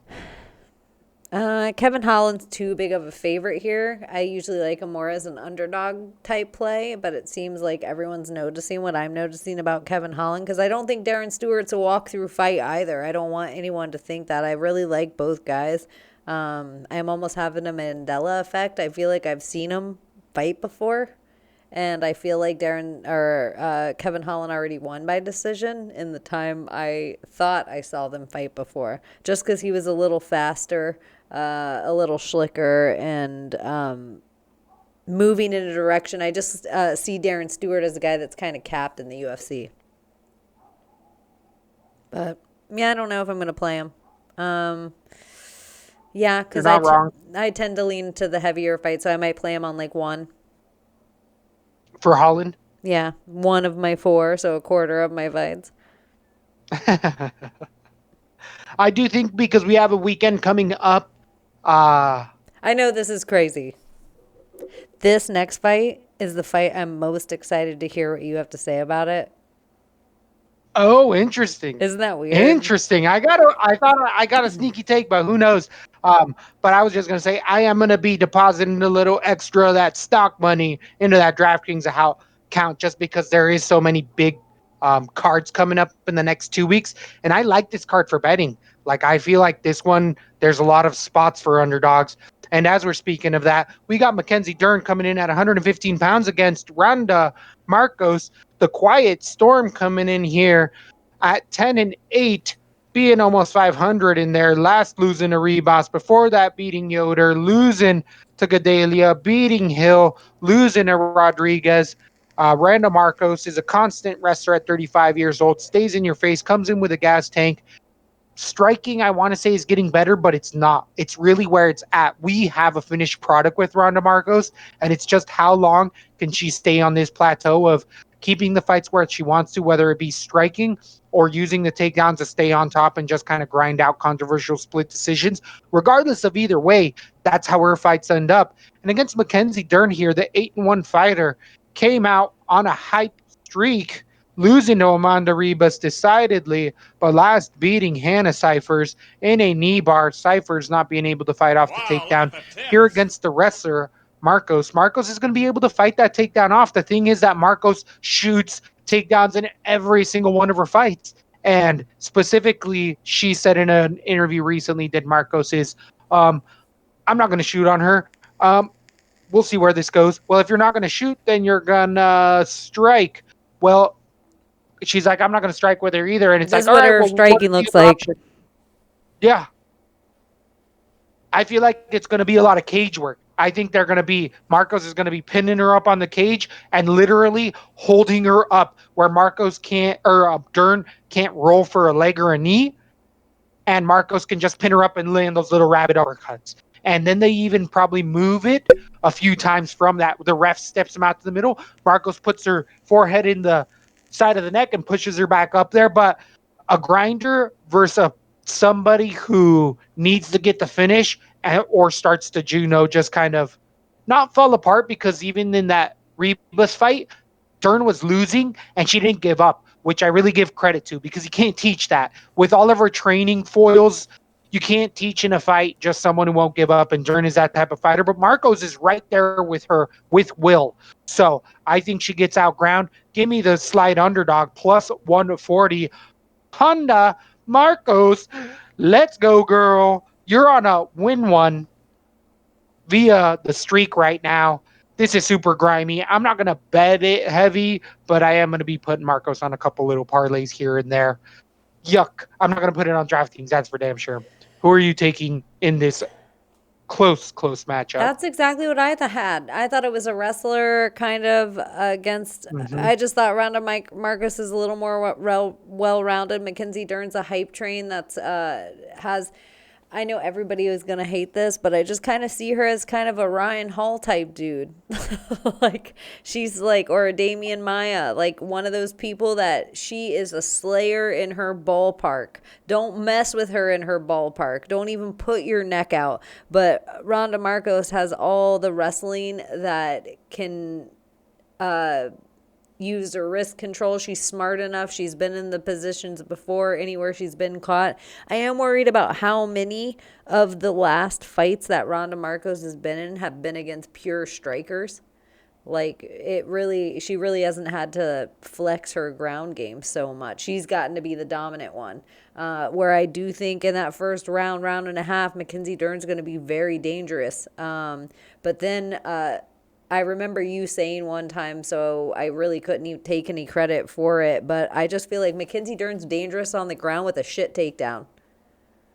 Garbage takedowns. And with Ronda Marcos, if you have a garbage takedown, you might get caught up because Ronda Marcos has great takedown defense. So I agree. I have Marcos by decision, and it's just because Ronda Marcos is one of those hold steadies. It's not her. Buddy said last night, look at her shit record. She has a 10-8 record. Yeah, but it's against all people that you know the name of. Mackenzie Dern's record, even though it seems 8-1, half the people, even though it seems like UFC people, they might not be people you ever heard of again. So Right. I do think something is to be said about the caliber of people that those losses are against. So give me Ronda Marcos by a dirty D. Uh-oh. Damn.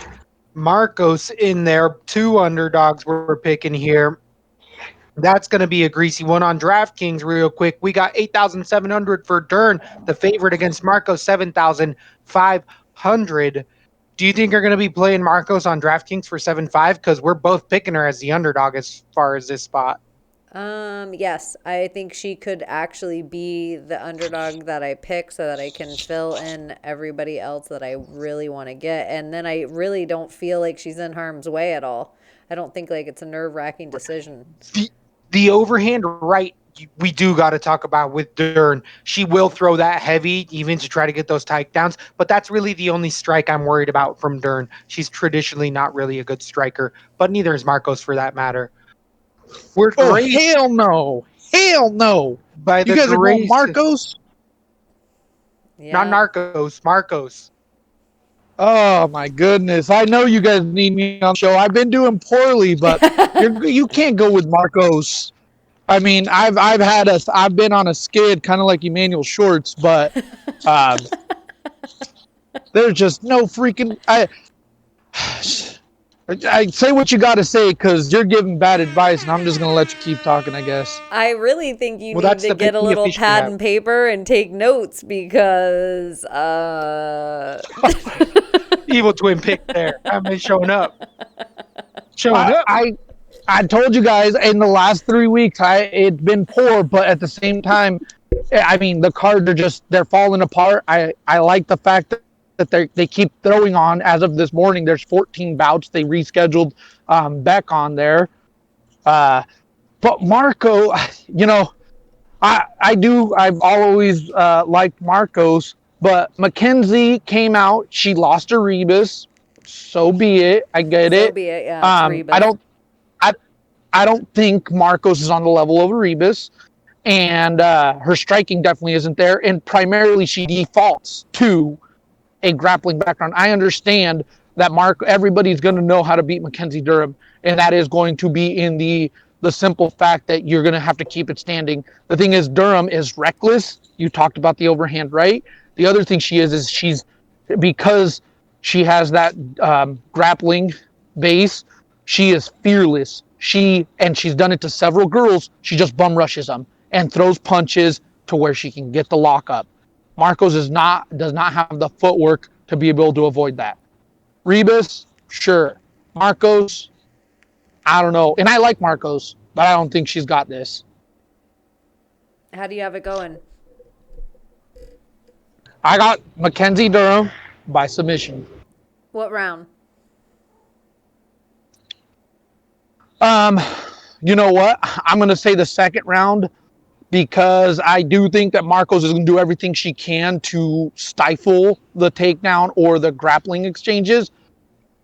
But Mackenzie, and she's done it in other fights, she'll just start bum rushing you. Head down. Marcos doesn't have the one shot put down power that even Mackenzie possesses with that big overhand right. And so I think she's going to try to avoid her, but eventually she's going to get spear tackled into the fence or a garbage takedown like Emmanuel does, and she'll get it to the ground.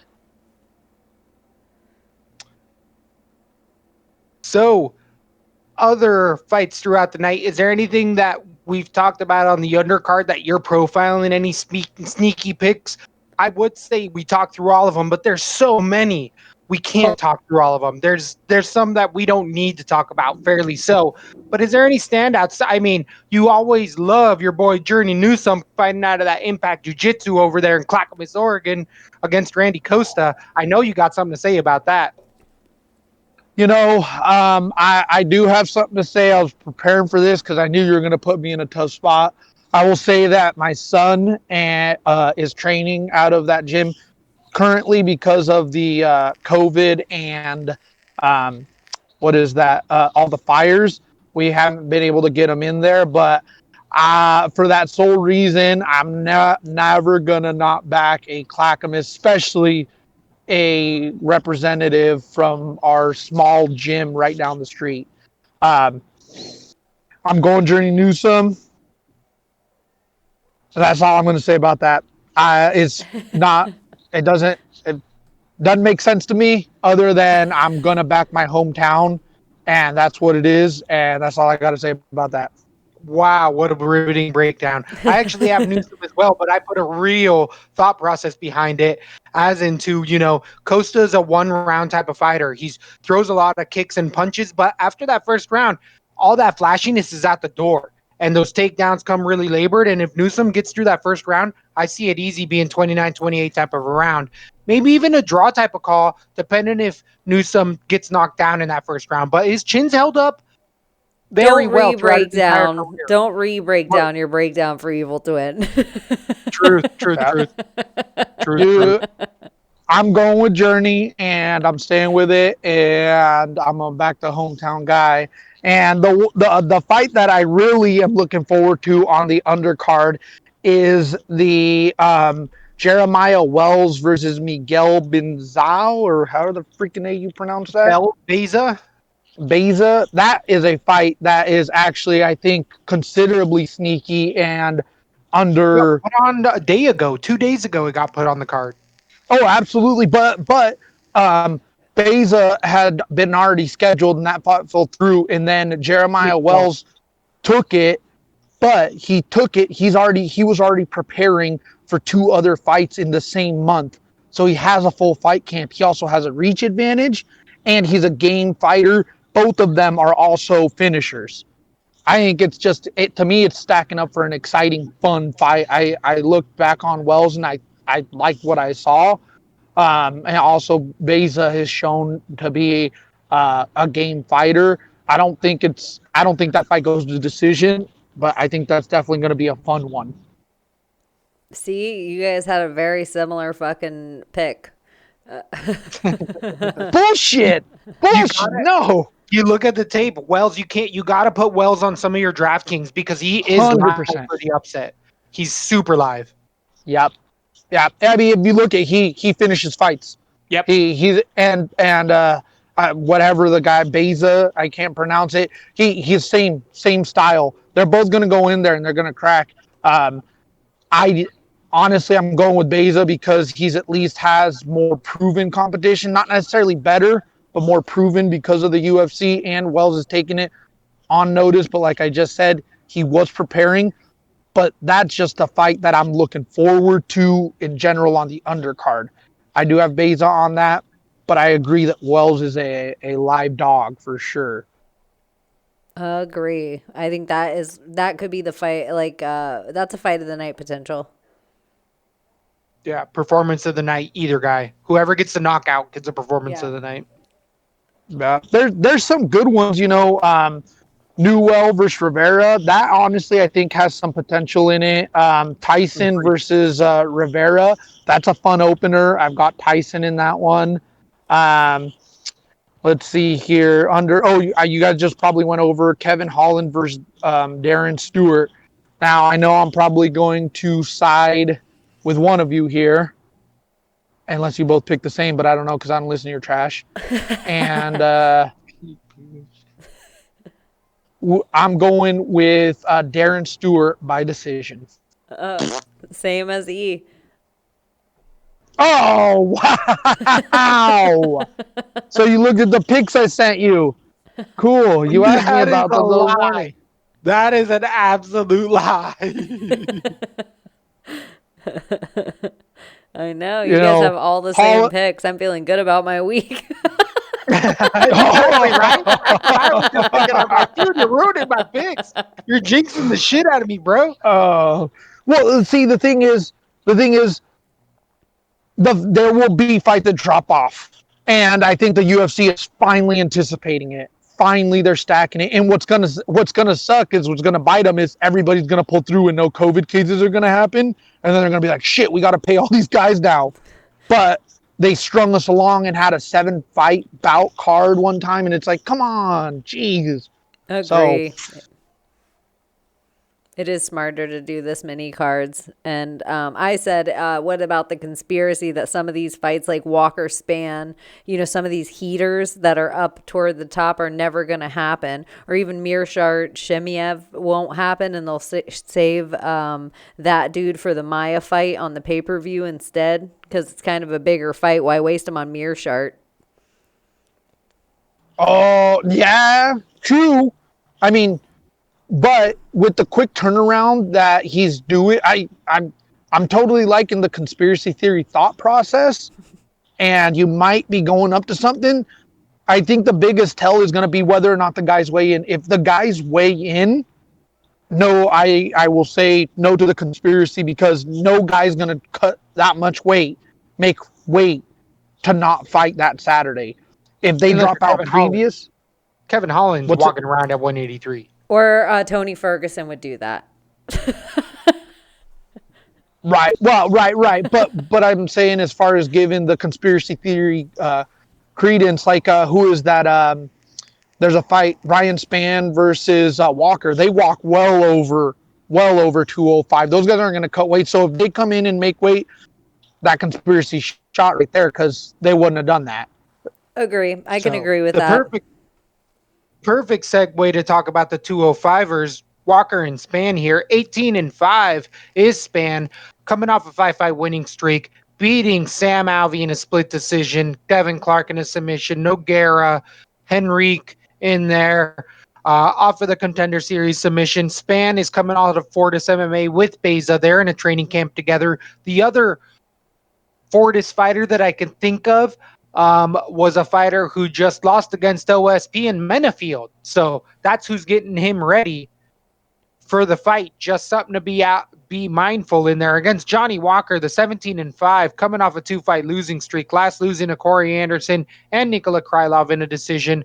Johnny Walker has since moved to SBG Ireland, where he has found a new home, supposedly, and saying Kavanaugh is making something of him. And I want to say my own conspiracy, but SBG has not turned out the best fighters. It was always Connor, Gunny, who was else? Lobov, the GOAT, and who else is there? A couple young guys that really haven't showed up.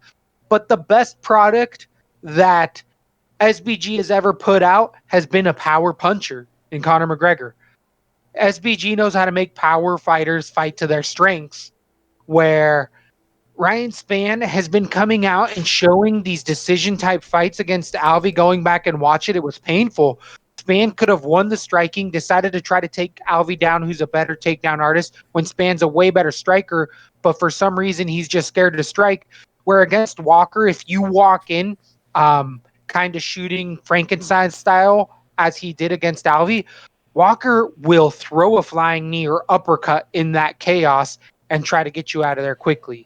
So I definitely feel like I like Walker for the TKO round number 1 or 2, just because I feel like we get a stagnant, steady, flat-footed Spann in his fights, who has to get it to the ground. And Walker's ground game isn't tested. If he gets it to the ground, Walker might be in trouble. But I think he eats something on the way in. I think he eats a knee or an uppercut, just because Spann is slow. He didn't move fast in any of the fights that I really see. He's really methodical, but Walker's just, he'll go out there and throw some spinning shit and have it be over. I got a TKO round number 1. This is a close one on the betting lines. What do you guys think? I'm going with Spann. I did have Spann decision for kept trying to attempted decisions after he gets it down over and over again. I think Johnny Walker's a flash in the pan that's only dangerous in one round. And so I think a guy like Spann, even though it seems like, oh, well, he beat Sam Alvey. Sam Alvey's hard to get out of there, especially Sam Alvey at 205. And he seems well-rounded enough. He has great takedown defense. He gets all wide-legged. Sam's really hard to get down. I just don't think Johnny Walker is going to have any of that same issue. He knocked out, I think the last takedown guy that he really went against was Serkinov, and he knocked him the fuck out. But I think Ryan Spann has a better chin. So I think if he makes it through the first round with Johnny Walker, I think he will be able to finally get him down in the second and get that neck. Unfortunately, I have to side with Dumble Douche Emmanuel. And I got to go with Johnny Walker. Was my nickname. Oh, if that was your nickname, you can be Dumble Douche too. That's fine. I've got to side with him for various same reasons. But if you go back to Spann's record, he has lost to the likes of Trevin Giles at 170 pounds, and he's been knocked out or TKO'd twice. That being said, Johnny Walker is susceptible to the same things. Spann, like Emmanuel was saying, is methodical in pacing, but he is slower, considerably slower. And I do think that Walker comes out like he's done in every fight, and he's going to come out guns a-blazing. I don't think Spann's head movement is there. And because his head movement isn't there, I feel like he gets touched. But I totally agree with what Cheney's saying. If he can survive the first round, the decision is going to go with Spann. If it makes it out of the first round, it's likely to go to decision, and then Spann absolutely has the advantage. I agree with Emmanuel in saying that I don't think it makes it out of the first. I think Walker comes out guns a-blazing. He's done it to so many guys. Spann has had previous. He hasn't lost in a while, but he has had previous. And Spann's quality of fighters up to Johnny Walker have been very much so. The fights that he's winning through the UFC are near his style set, like a Sam Alvey, like you said, methodical, paced, wait for the big punch. They're looking for it. He's going up against a wild man that's going to rush him, and for that reason, I think that's he's a slow starter, and with Johnny Walker, there's no slow starting about it. Right. I'm getting Evil Twin on the Twitch feed blank screened on there. I don't know if you can see that or not, but that's what it's showing differently. So either way, into as far as DraftKings, because I do feel like Walker can pay off his 8,300 against Spann 7,900. If Walker wins here, it's going to be over 100 points because it's going to probably be in that first round. And then if Spann gets that decision, I don't necessarily see it being a high scorer for Spann. I think he has to finish him in order to not pay off that 7-9. But I think this is when I can target, and I like Walker to be the bigger target for me as far as DraftKings is concerned. Do you guys think you're going to be playing this one at all in those spots? Ooh. Absolutely. Walker at 8-3 is definitely worth. I'm not gonna blanket him across all my cards, but definitely the upside at 8-3, 100, because if he wins, it's 100 points. You're looking at 100 points right out the gate, and at 8-3, that's a bargain. But he is reckless. and he's proven that he'll let that get the better of him. So Yeah, he lost I to definitely Corey think that's a great. Anderson. Corey Anderson by knockout. But Corey Anderson has knocked out more than one guy, more than Walker. He entered the UFC knocking out Van Diesel or Van Drysel or whatever. Excuse me. But Corey Anderson has proven that he has power. He doesn't show it because he leans heavy on the wrestling, but he has knocked dudes out. I feel like everyone that Walker has beaten is no longer in the UFC. Nico Krylov is making a top 10 move right now. Is he? At 205. He's back. Oh, he left But and he then lost. came back. He lost to him. Yeah, I know, but you're saying, or Everyone right? he's Are beat. you, So anyone he beat, Shirkinov and Ledet are no longer in the UFC. the guys he's beaten? Right. What about Roundtree? Roundtree's still in. He might be still be in. no? But what about no? Not sure. Is it Shirkinov? Michel? I don't think he's in the UFC. Yeah, Shirkinov, Misha. We haven't seen him fight lately, have we? Maybe. No, we haven't. But I don't think he's out. I just don't think he's fought. Oh, He wasn't on that bad of a skid. I think he got knocked out by everyone he fought. I think he submitted a few people and then he got knocked out like 3 times in a row. Okay. I don't know. Well, I I'd could have be to wrong. go back I'm and not look at looking that. at it. It's not in my hands either. I was trying to think of a good Yeah. time to put in. But- Wow, look at the tits. No, I'm just kidding. I have drops, and I wish you guys could hear them too.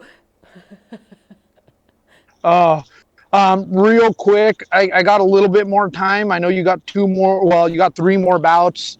I don't know if you want me to give you a heads up or if you Yeah, guys just let's want go me to through cut them. out. Go through the other 3. What do you got going on? What is it? Chev versus Mirshard. I mean, that's a gimme, guys. That's Chev all the way. We've seen some of his grappling. Mirshard is always game, but this dude is absolutely. I've bought into the hype, and I think he does it, and he does it in impressive fashion again. Price versus Cerrone is a great fight, but as much as I'm horrible at predicting Donald Cerrone fights, absolute whatever I say, you might as well go against because it's likely going to happen. I'm giving that out right now. Nico Price is the bigger, stronger, younger, with a better chin. Not technically skilled, but a bruiser, willing to go game, and Donald Cerrone can't do that anymore. That being said, I'm going Nico Price with the finish, first round. He's just too big. I don't know, speed, I'd say they probably vary, but the punching power clearly goes to Nico, and the tenacity and chin go to Nico. I just don't. I think Donald has been a couple, and I like him, but I think he should have hung him up a couple fights ago.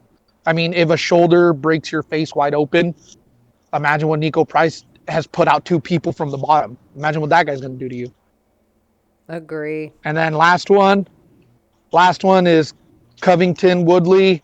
Man, this is the epitome of fights that are happening of the current national status. I mean, you got Mr. Trump supporter himself and then Tyrone Woodley.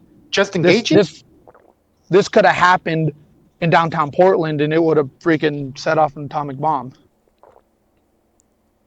It is But pretty I gotta go with Kobe Covington, Tyrone for the same reasons I just described on Cerrone. And I keep getting these wrong, so by all means bet against me.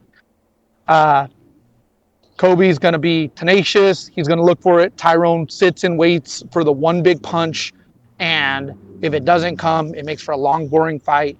And Kobe is all about making a long, boring fight. Usman and him went toe-to-toe, but Woodley does not showcase the kind of striking that Usman or Kobe have. He's going to look for, again, just a one big hand, and Kobe's going to pepper him, put him up against the fence, and freaking foot stomp him like he got foot stomped his last fight. I agree there too. Do you have him finishing it or decision? I think it's a lackluster decision. with a whole lot of talk from Kobe at the end of it, saying how great he was and going the Ben Askren model. But I think it's a decision 5-rounder. Honestly, it's probably one of the lesser, for as high profile as it is, probably one of the lesser ones I'm excited to see because I just don't see it being exciting. I enjoy fights, but at a certain point, you got to want to fight, not just go in there and grapple. I think, Interesting. yeah, I kind of think Woodley might lose all five, if four, if not all five of the rounds. So I totally agree. the evil twin leaves his mark, and it's a bad one, a brown one, I mean. So definitely trashing it up for a little while. I like the picks. They sound a lot of like what I would probably be going with for a lot of the same reasons, but we still got to get into that. We still got to get into the lines. We got to talk about the DraftKings. Do you see out of those fights, you don't have to talk about everyone specifically, but one that you're going to see yourself being likely to play on the DraftKings out of those three fights that you quickly went over? Just one fighter. Nico Price. Out of I'm those three bouts, Nico Price. I think Chev is too expensive. I think you're gonna get 100 points out of him. But I haven't looked at the line. I got to imagine he's probably one of the most expensive guys on the card. He's a minus 390. Right. But I'm talking DK wise. Oh, he is 9,400. Yeah, he's probably the top 2 or 3 guy up there right now. Two, I think Bektik's one. Yeah. So that being said, I think your better value pick there is going to be Nico Price. I don't know what he's worth either, but I think Donald Cerrone still carries a big name. I just don't think he has necessarily the skill set, and so you'll be able to prey on people betting on Cerrone solely because of the name. Definitely. And I think it also gives him probably value. DK probably puts value on that name too. So definitely the most evil few minutes of your guys' week. Thank you for the appearance. Always trashing up the joint. Always getting in them chip picks at the last seconds. I'll see you guys later. COD and tell WWF if he wants some redemption, just come on back. I'll let him get his 2 cents in. Anytime, any place, we'll go toe to toe. Yeah, make it happen. The big pink machine. Later, an evil guys. twin. Oh, Later. turn it off. Turn it off. Oh, you ruined a perfect exit. Perfect exit. He freaking ruined. What an idiot. So I was like, damn, okay, he's bringing the heat right at the end. And then, boom, later, guys. Do that bullshit. You didn't think it was enough. So Evil Twin went into the reasons. We both talked about Span a little bit, what we were going to do with them as far as DraftKings. Chimaev, Mirshard as Evil Twin, and most everybody, the big line is saying Chimaev, the decided favorite. Everyone thinks he's going to roll here. The 170-pounder is already 185, but it's against such lower level competition. It has not been Gerald Mirshard level. Mirshard is by far the most experienced fighter Chimaev has ever fought. And then a month from now, he's fighting Damian Maia. Already booked. I think the only other fighter who's done that is Donald Cerrone. I got shit for talking about John Phillips last night, saying he wasn't UFC caliber. He's not UFC caliber, and I will stick by you for that. 100%. John Phillips is not a UFC caliber fighter. Could there be any chance that we've seen Chimaev come in and like rip through these other non-UFC caliber dudes, and then all of a sudden he hits the wall of Gerald Mirshard, who when Gerald Mirshard first came in, he was kind of just a submission dude. He was kind of a specialist, but we've watched his striking get better. We've watched his kicks get better. We've watched him like become a more well-rounded fighter. He has an iffy chin sometimes, but he is game. He is a 3-rounder. He's the perfect punching bag. It's just interesting to me because he's also really dangerous everywhere, where he can grab a quick submission and grab I don't understand this play. I mean, it builds hype, but Well, for me, it's stylistically. Chimaev is a wrestling heavy, will throw heavy uppercuts and overhand rights. Even on the regional scenes, we've seen that coming out of that All Stars gym with who is it, Gustafson, where there's been some fun footage coming out of him, even on the local wrestling scene. He's just got tons of power, tons of top pressure. Will fight at 85, but stylistically, he likes to land on top, be on top, use that daggy handcuff behind the back, reach, grab the wrist control is what we call it in wrestling. But he'll also lace up the thighs, throw a lot of punches, and show a lot of output in there, as well as a finishing ability. And against Mirshard style is to go for a really sloppy takedown, and if that doesn't work, he pulls guard. And he will go to his back. Even on some of his wins, Mirshard will go to his back so that he can start to work off of his ground game to reverse the position to end up on top. But he doesn't shoot a takedown. He falls backward. And against Chimaev, it's just too much into his strength. I think Chimaev is going to be able to stuff a lot of the hip up stuff that Mirshard throws in there. I do think Mirshard's live for a triangle off of his back because Chimaev hangs out a lot there. But I think once Chimaev shrugs off the first or second triangle, Mirshard's going to be like, shit, now my best ground game's out. Now what do I do? Because I don't think he necessarily wins the striking in that spot as well. So I also see the finish here. But as you're saying, and I'm saying here, Chimaev, everyone's bought the hype. There is really interesting matchups coming up for him very soon, and he's going to get those tests. But I don't even know if Damian Maia at this point of his career is really going to be that test next. I know maybe I'm jumping the shark a little bit, but we know how to beat Damian Maia. Take down, strike him from the distance. He's not what he was. It's when he starts to get Damian these Maia at actual top 170 is scary. Damian Maia at 185 is Gerald Mirshard.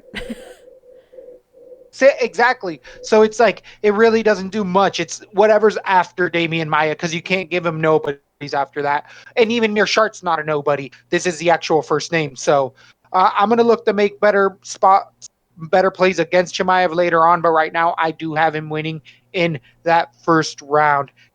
Third round, second round. Ground and pound on top. Let's go back to third. Gerald Mirshard got a case of the Paul Craig, where if you punch yourself out, he'll catch you in the third. I just don't feel good about going with somebody. I don't know what Chimaev has really done. I feel like, did he take something on a short notice and came out hot and everyone's like, we love him? What happened?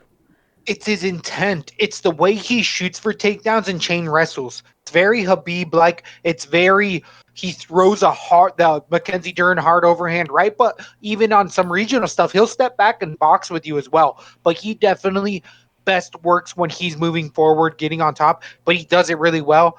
Even for his first fight in the UFC against Phillips, said it. I was like, this kid comes at you so hard, a lot of guys aren't going to be able to deal with it. It's what Usman does, but strong. It looks like a stronger hips. It looks like someone that just Usman has more finesse. Chimaev just ragdolls you there with a lot of power, but his gas tank is proven.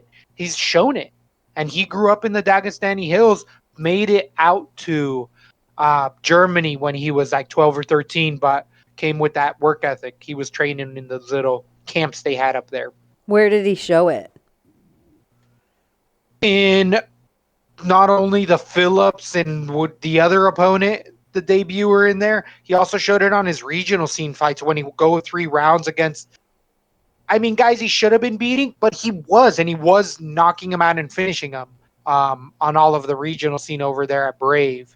I'm going to go with Gerald Mirshard. I'm going to go with submission round 3.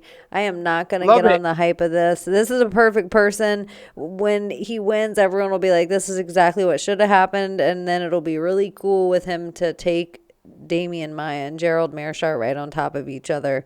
And I really want to see them at weigh-ins and see him face off. I think Gerald Mirshard's going to be the bigger dude. You're absolutely right there. He's a guy who cuts the 85 where just like Holland here, freaking Chimaev cuts to 70. That's his real weight. Or his fight weight, I know it's weird. It seems weird because of how heavy of a favorite, but I just am. John Phillips is your biggest win. I. Truth, you're right. You're absolutely right. Well, on DraftKings, you're going to end up paying $9,400 for Chimaev against Mirshard, $6,800. I mean, the play's there on Mirshard if you think he's winning at all. He's going to be able to pay all of that, even in a decision loss. I feel like Mirshard wouldn't be the worst play there if it's a decision loss. If he gets finished right away, well, then it's a no score. Yeah, I'm gonna go ahead Which and he did. yeah, he has definitely in life been finished like very cleanly and quickly. 6 points, 2 points before in some of his losses, but he also has over win 106 points. Yeah, and the people that he's beating aren't much better than the people that Chimaev's beating. Absolutely. You know, or so I know. I don't know. I liked I think it was Buddy. I feel like Chimaev could be a better Heinisch, and Heinisch just got it done in one punch. That is a really, but that's even a lot to say and disrespectful to what we've actually seen from Darren Heinisch or from Ian Heinisch.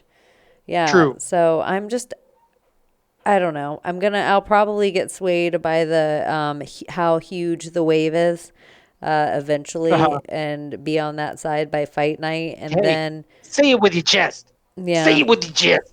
It doesn't feel good yet. It's too hard. It's too much of a hype train to really be like, nah, that he ain't shit. Because I loved everything he showed me. But it's against guys that I just don't think are UFC caliber. And I like John Phillips. I think he's a fun fighter. I just don't know if he's UFC caliber. He's not. So, 9,400 for Chimaev. I'm going to be putting him on a couple spots because I do think he can still pay that off, and that's crazy for 9-4 to be saying he can pay that off. But his volume, even if it goes to 3 rounds, his volume proves that he can outscore guys, which he scores over 100 points in the second round, which only gives you 75 points, but he's averaging 40, 50 unanswered strikes because of his top control. So he gets the takedown in there. Then we move on to the co-main event of the evening at 170 pounds. Donald Cerrone coming in against Nico, the hybrid Price. The price is right at 14-4. Nico coming off of a loss to Vicente Luque 4 months ago. Doctor stoppage, that eye injury. Looking a lot like Cowboy Cerrone in there against T-Ferg. Beating James Vick, losing to Neal, beating Means, losing to Aka Hassan. Nico Price is susceptible to the blitz fighter. He's susceptible to the guy who has the power to finish him early and is willing to get in his face. Because if you don't get in Nico Price face, he's going to get into your face and he's going to throw a whole lot more crazy punches. He's one of the guys, he's a wild man. Here at LaTB, we've been betting on Price for a long time. Finally, we started to be like, okay, the Luque level fighters you might not be able to beat, but still, you have a real shot here. And against at this point of Donald Cerrone's career, coming off of a 4-fight losing streak, Evil Twin took the words right out of my mouth. If a shoulder bump is going to break your nose and knock you out 4 months ago, not even 4 months ago, that was a year ago, but 4 months ago, losing to Pettis, I mean, that guy who also is fighting at 70, who should be a 55er, I feel like Nico Price is a real 70-pounder, as we said with these other guys. He cuts down. He's like a 190 guy who cuts down to 70. You can see his Instagram. He has to actually work out, where Cerrone's like, I just had another baby a week ago. I had a bunch of Bud Lights to celebrate with my buddies. Life is good. Let's go get paid. And he's going to get a flat rate, which I feel like he's working on potentially now, where Nico Price is going to be a stepping stone, and I feel like the UFC potentially might see that as well.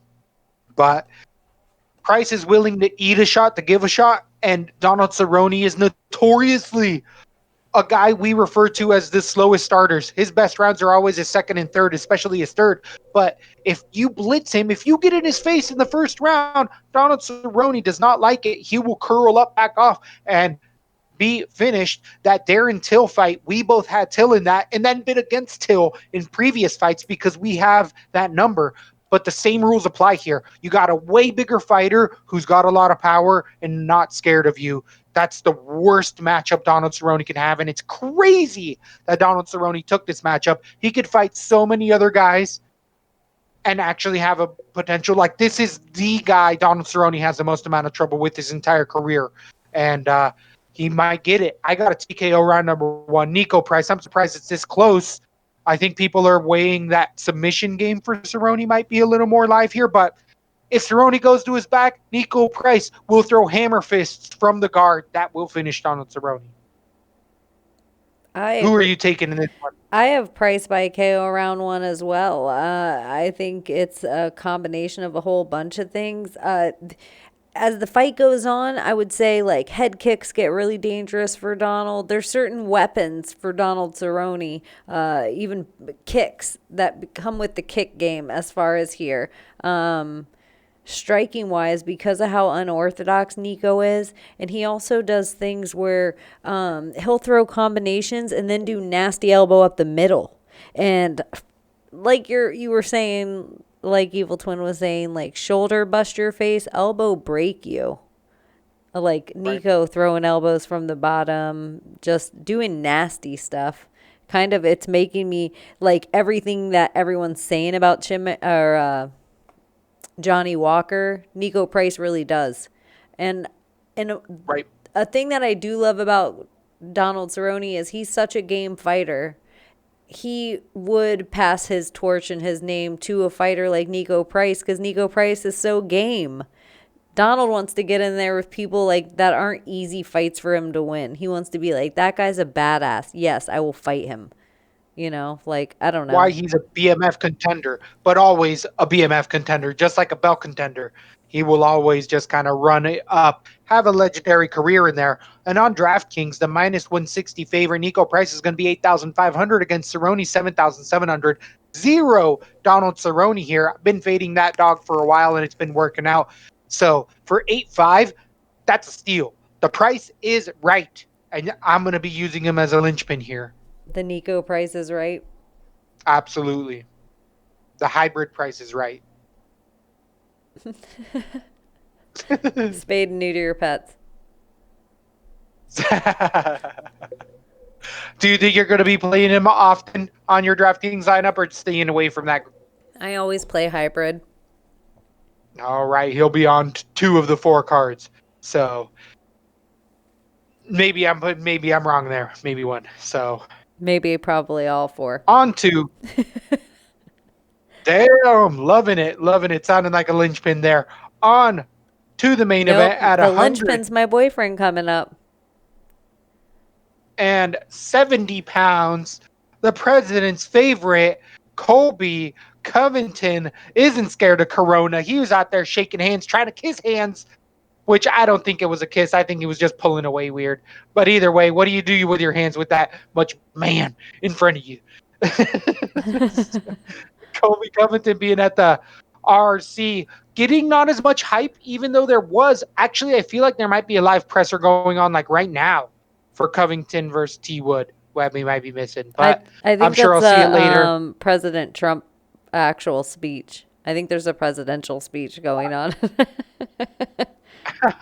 No, I think there was a presser right around 9. So either way, Colby Covington here with the long-time rivalry with T. Wood. T. Wood being approved to wear BLM. Colby Covington, I believe, is approved to wear Make America MAGA hat. Are you kidding? I'm not joking. This is a race war. What is happening? Is this? I'm not joking. It's crazy that they approved the BLM and the MAGA hat. Why not just not approve either one and be like, hey, let's fight, boys. Let's fight. Like, say it in the ring. Say it in the cage. It's like, or maybe they feel like they have enough security, but I feel like, you know how Conor and Khabib, how it felt like there was that extra tension inside the arena that night with all those fans, and that it felt like things kept being added to the fuel, like they kept showing Conor throwing that shit through the bus, and like it was just egging. That's what But I guess they're two dudes about to get inside the octagon and fight, and everything else, they probably have enough security and no fans to worry about that. It's just like, whatever. What's the worst And that happens? They get in a fight. And fair play. This is where I'm like, if T Woods wants to wear whatever kind of hat he wants to wear, he should be allowed to wear it. This is America. This is America. This is America. But I also feel like Colby's been running around with that "Make America Great Again" hat now for how many years? So, which is a political hat with whatever way, anyone feels about anything. It's a political hat. So. I think people should be allowed to. It's your platform, dude. Do with it what you will. It's like you work so hard to get to a platform. I'm like, So everyone more on wants the to be a fighting- fucking individual, dude. That's everybody wants their own. It's a gimmick. It's a gimmick. We've talked about it here before. He's even said it where he was about to get cut for just winning decisions, and once he became controversial, then all of a sudden he got headlining bouts. And he has actually not only talked all the shit in the world, he's backed it up. And that's why he's been a betting favorite in a lot of spots, because he's put in the work. Not one person, as much as they hate Colby Covington, no one can say that he's lazy and he doesn't put in the work. That dude is on the track, working out, going hard. He is at MMA Masters now, training with Bezos, who's on the card earlier on the night. So there's his training partner right there. MMA Masters is a Carnero brother, I believe, gym that used to have some fighters, but really Colby Covington and Bates are the only UFC caliber fighters there now. So we'll see what Carnero can do with him. But Colby Covington, I feel like regardless of the gym he's at, he knows what to do to get ready to really put in those hard 5 rounds, and he can take that to whatever gym and still know how to put in the work. And here, as Evil Twins saying, and everyone else sees it, T Wood always backs up to the fence and throws that overhand right. If you're not ready for that, which really easy to figure out, and Colby did back with Mike Brown because they were getting ready for that fight years ago. I feel like Colby Covington could stick to the game plan, which it's going to be as soon as you get to that back of that fence, shoot in hard so that right doesn't hit you, and you start to take him down.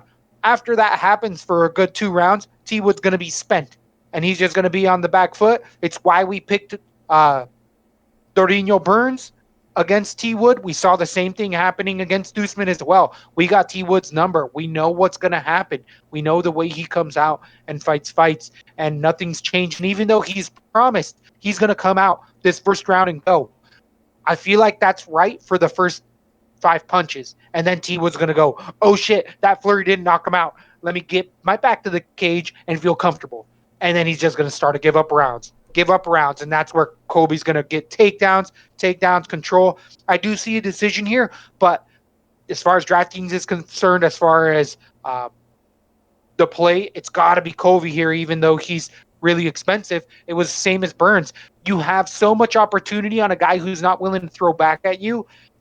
T Wood supposedly has the ground game advantage here, but Colby has been submitted by Alves, his only loss ever, via guillotine, and that's T Wood's number 1 best submission. So maybe you're worried about that a little bit, but I see Colby being smart enough to also realize that in practice. And I got Colby all the way here. I feel like it's a pretty easy stylistic matchup to see, especially at the point of career that T Wood's at, and that's pretty low on the spectrum. Who do you think you're going to be taking in this one? There's not much difference that I see about Usman versus Woodley, that it'll be Colby versus Woodley, except Colby might get all 5 rounds.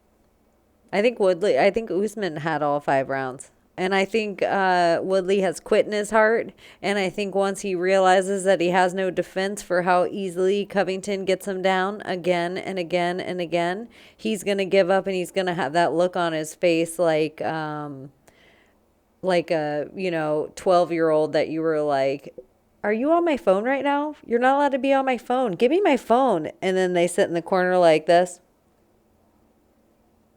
That's how Woodley's going to look on his butt. And Colby's just going to be doing work on top of him. If you're not a fan of grappling, I think you might be bored by this fight. But we know what we're going to get with Colby Covington. I kind of think if we can start to enjoy, and we might as well get comfortable with it because, you know, the champion of this division, of the 170 division, kind of fights in that same style. It's one of the reasons we love Khabib is he fights in that same style. Chimaev. So with Colby, it's like that lady in Jaws in the opening scene, like being dragged around, like, ah, ah. That's how I picture Usman. Against T Wood, yeah, I agree. Or Just I'm a sorry, maul. against T Wood, yeah, just a mauling, and a ton of points. Exactly. So at 9,300 on DraftKings for Covington against 6,900, do you see Woodley in any spots here? It is going to be 5 rounds, which just plays into me liking Covington that much more with an average of 99 points. And those aren't knockouts for Covington. He does have a couple knockouts in there, but a lot of those are on 3-5 round decisions where he averages 99 points. That's because takedown. And then he's just punching, punching, punching. They're not knockout shots, but it's a half point. It's a half point. It's a half point. Yeah, I totally agree. I don't even see Woodley, even his power shots of his running and forward, I think are just going to get him taken down. Or Agreed. or he's going to get like a leaping knee. Colby has some crazy stand-up strikes. He's gotten a lot better. Definitely the power puncher is going to be T Wood there, but Colby has shown a solid chin. I mean, he technically broke his jaw in his last fight and kept fighting. That was against the Usman, who's not known as a Are power we puncher. worried So, about that at all? I mean, that right is really, really hard, and it's changed a lot of game plans for a lot of people in there. I'm more Do you worried think about the Masvidal training camp. T Wood was training with Masvidal, who used to be Colby's roommate. Like, those guys grew up together. I don't know. I think this whole thing with Masvidal, Woodley, Covington, it's all a work. And Usman with Ali Abdelaziz kind of took the steam out of their wrestling build-up for them all eventually meeting each other in the division. Because they've all known each other for a long time. They've trained with each other before. I kind of think, I don't know. I just think it's entertainment. It brings a little bit of heat to the division. And if this fight would have happened when it should have happened, instead of Usman leaping in the way, it would have been everything back then. I agree. It does feel a little day late, a dollar short, unlike this podcast. We got it out on time. We got weigh-ins coming in on Friday. It is going to be one that we're going to have to be watching, waiting for that fight at the round table when it's done. It's going to be 15. By the time it's all said and done, how many fights do you think we actually see? 13, 12, 11? Or do we see all 15? 14. I think we go 13. I think we have 13 stay together. I think if 13 stay together, though, I think we get 11 and they pull 2 of them, and we'll get them 2 weeks from now or on the pay-per-view. Because then I'll go with the conspiracy. I don't think you're wrong. Don't think you're wrong. So thank you, everyone who stuck with us through all 15 of these. We did get the evil twins perspective in there, and boy, is it heinous. Anything you have left for anyone else out there? Make sure you're going out in the sun a little bit and not just holing up, watching fights, being a hermit inside your jail cell. I mean, your house. I mean, what are we doing again? No, be safe. We love y'all.